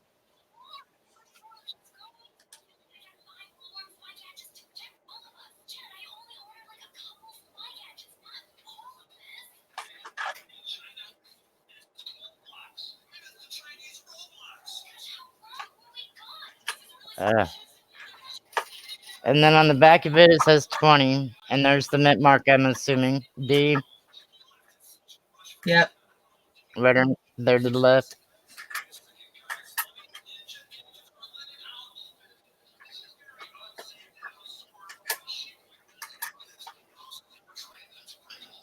And sometimes for the mint mark, they have symbols like the stars and moon, and I have seen that. What does the H really? What does the H stand for? I have no clue. Czechoslovakian money. Could be the No. like we have states. It could be representing one of their similar. I'm gonna research these and find out what they're made with and everything like that. I just haven't done it yet. And then with that pack, with the foreign coins, he also sent a 1944 wheat penny. Oh, nice. And then I also got 10 other wheat pennies with the pack also. Well, if you can get that one And that's what I program, got from Brian. that one program to download, you'll be able to figure out these coins. Oh, Click. There it goes. Yeah, the scope thingy. Yeah.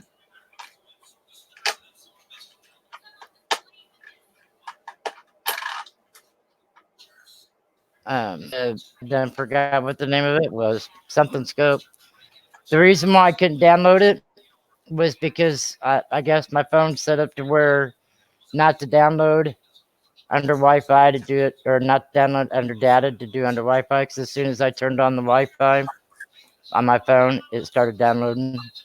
Yeah. And then the kids showed up, and we only had just a few minutes in between the streams, so but it's downloaded, so Oh, excellent. yeah. Hey, I found a 72S in my quarters today, or yesterday. My boyfriend, or whatever we want to call him, he bought me 2 rolls when he went and cashed his check of quarters. And I scoped a few of them. This ain't one. I've already scoped it. I'm trying to figure out why I've kept this one. I don't see why I kept it. But I found a 72S. I mean, it looks like a proof name. It's. I have to see where it's at. Looks like a die break at the date. At the date. Oh, right there, yeah. From But not a very big one. Yeah. The one that goes sideways under the one to the 8. Yeah, because you see it on Yeah, both. I had. One. You know, that's what got me with that one that I was showing you guys the other night. You turn it over and you could see where it was damage done the other side in the same spot. The ones I thought was struck through. Uh-huh. It should be. Anyways.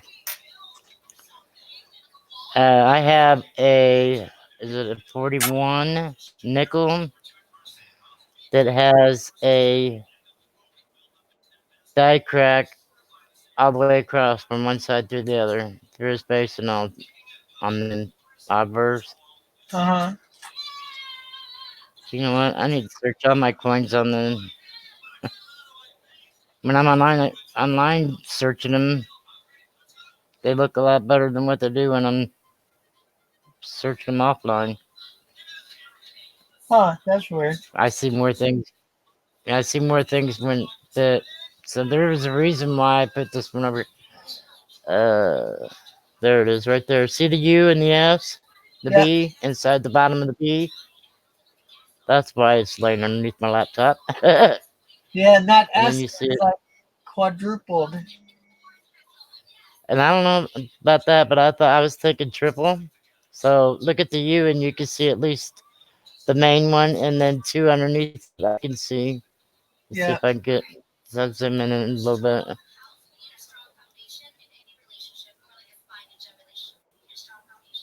It's hard to do when you're not used to doing it Yeah. online.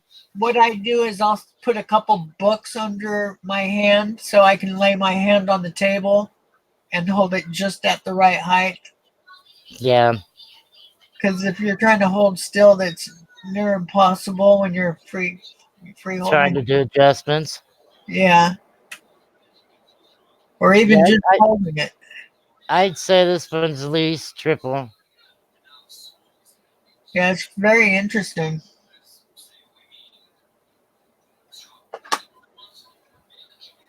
I thought I seen it up here in. It is so close together. I mean, it's really hard to see them unless you look at the ends of them. Where did I see it at?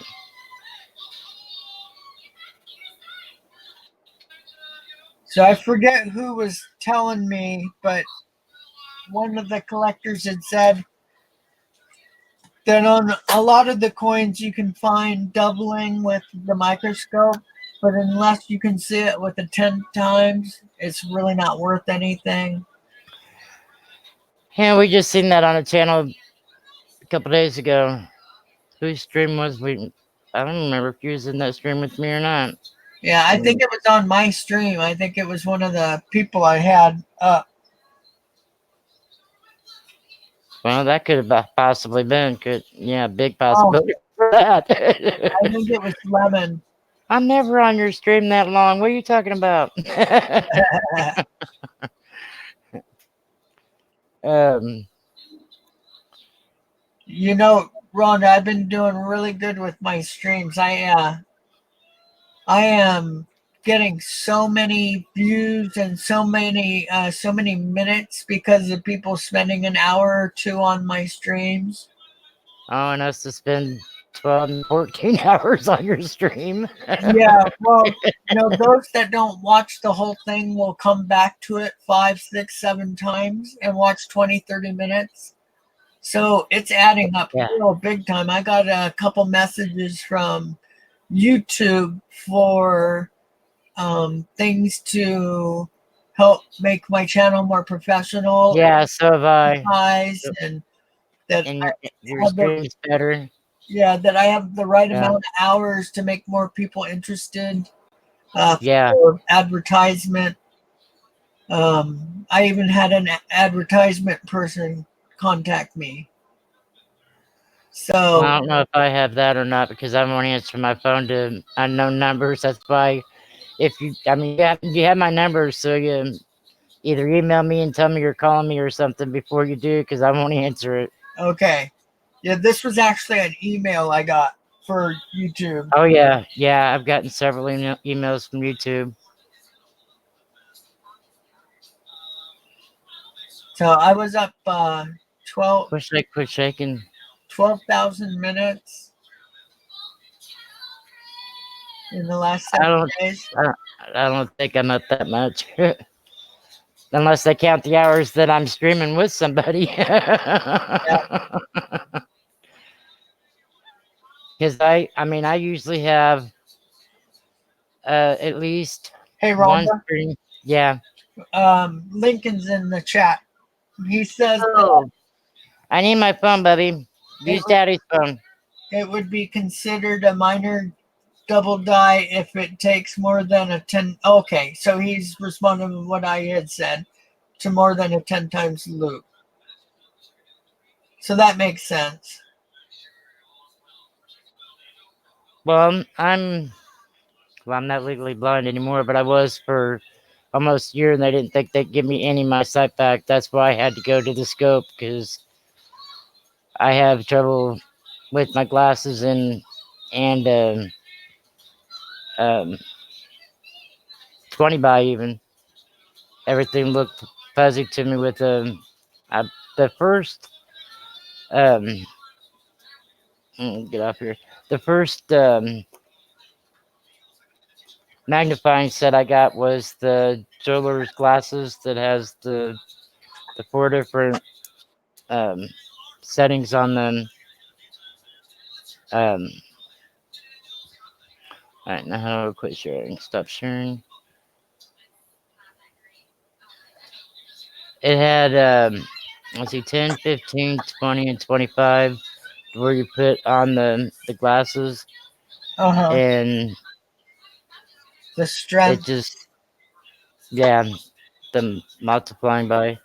Bobby. Oh, and hang on, I'm gonna mute myself.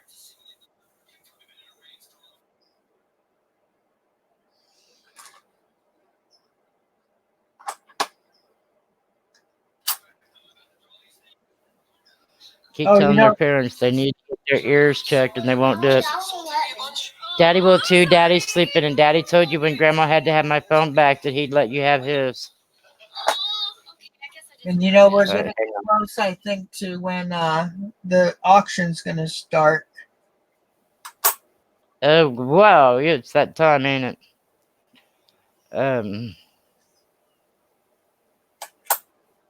Close everything down here.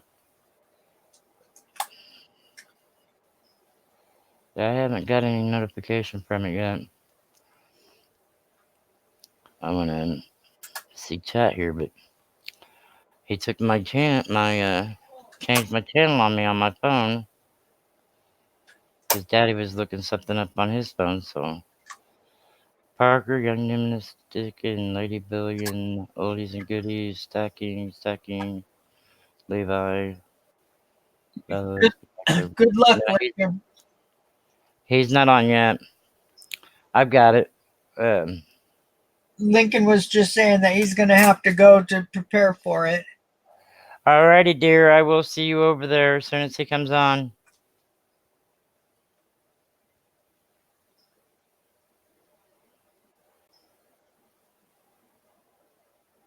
Oh, I know what I did. I hid the notification on my phone so my son, my grandson wouldn't get on there and turn the volume up and get us echoing. Yeah. That's why I go into your subscription in your videos to find it.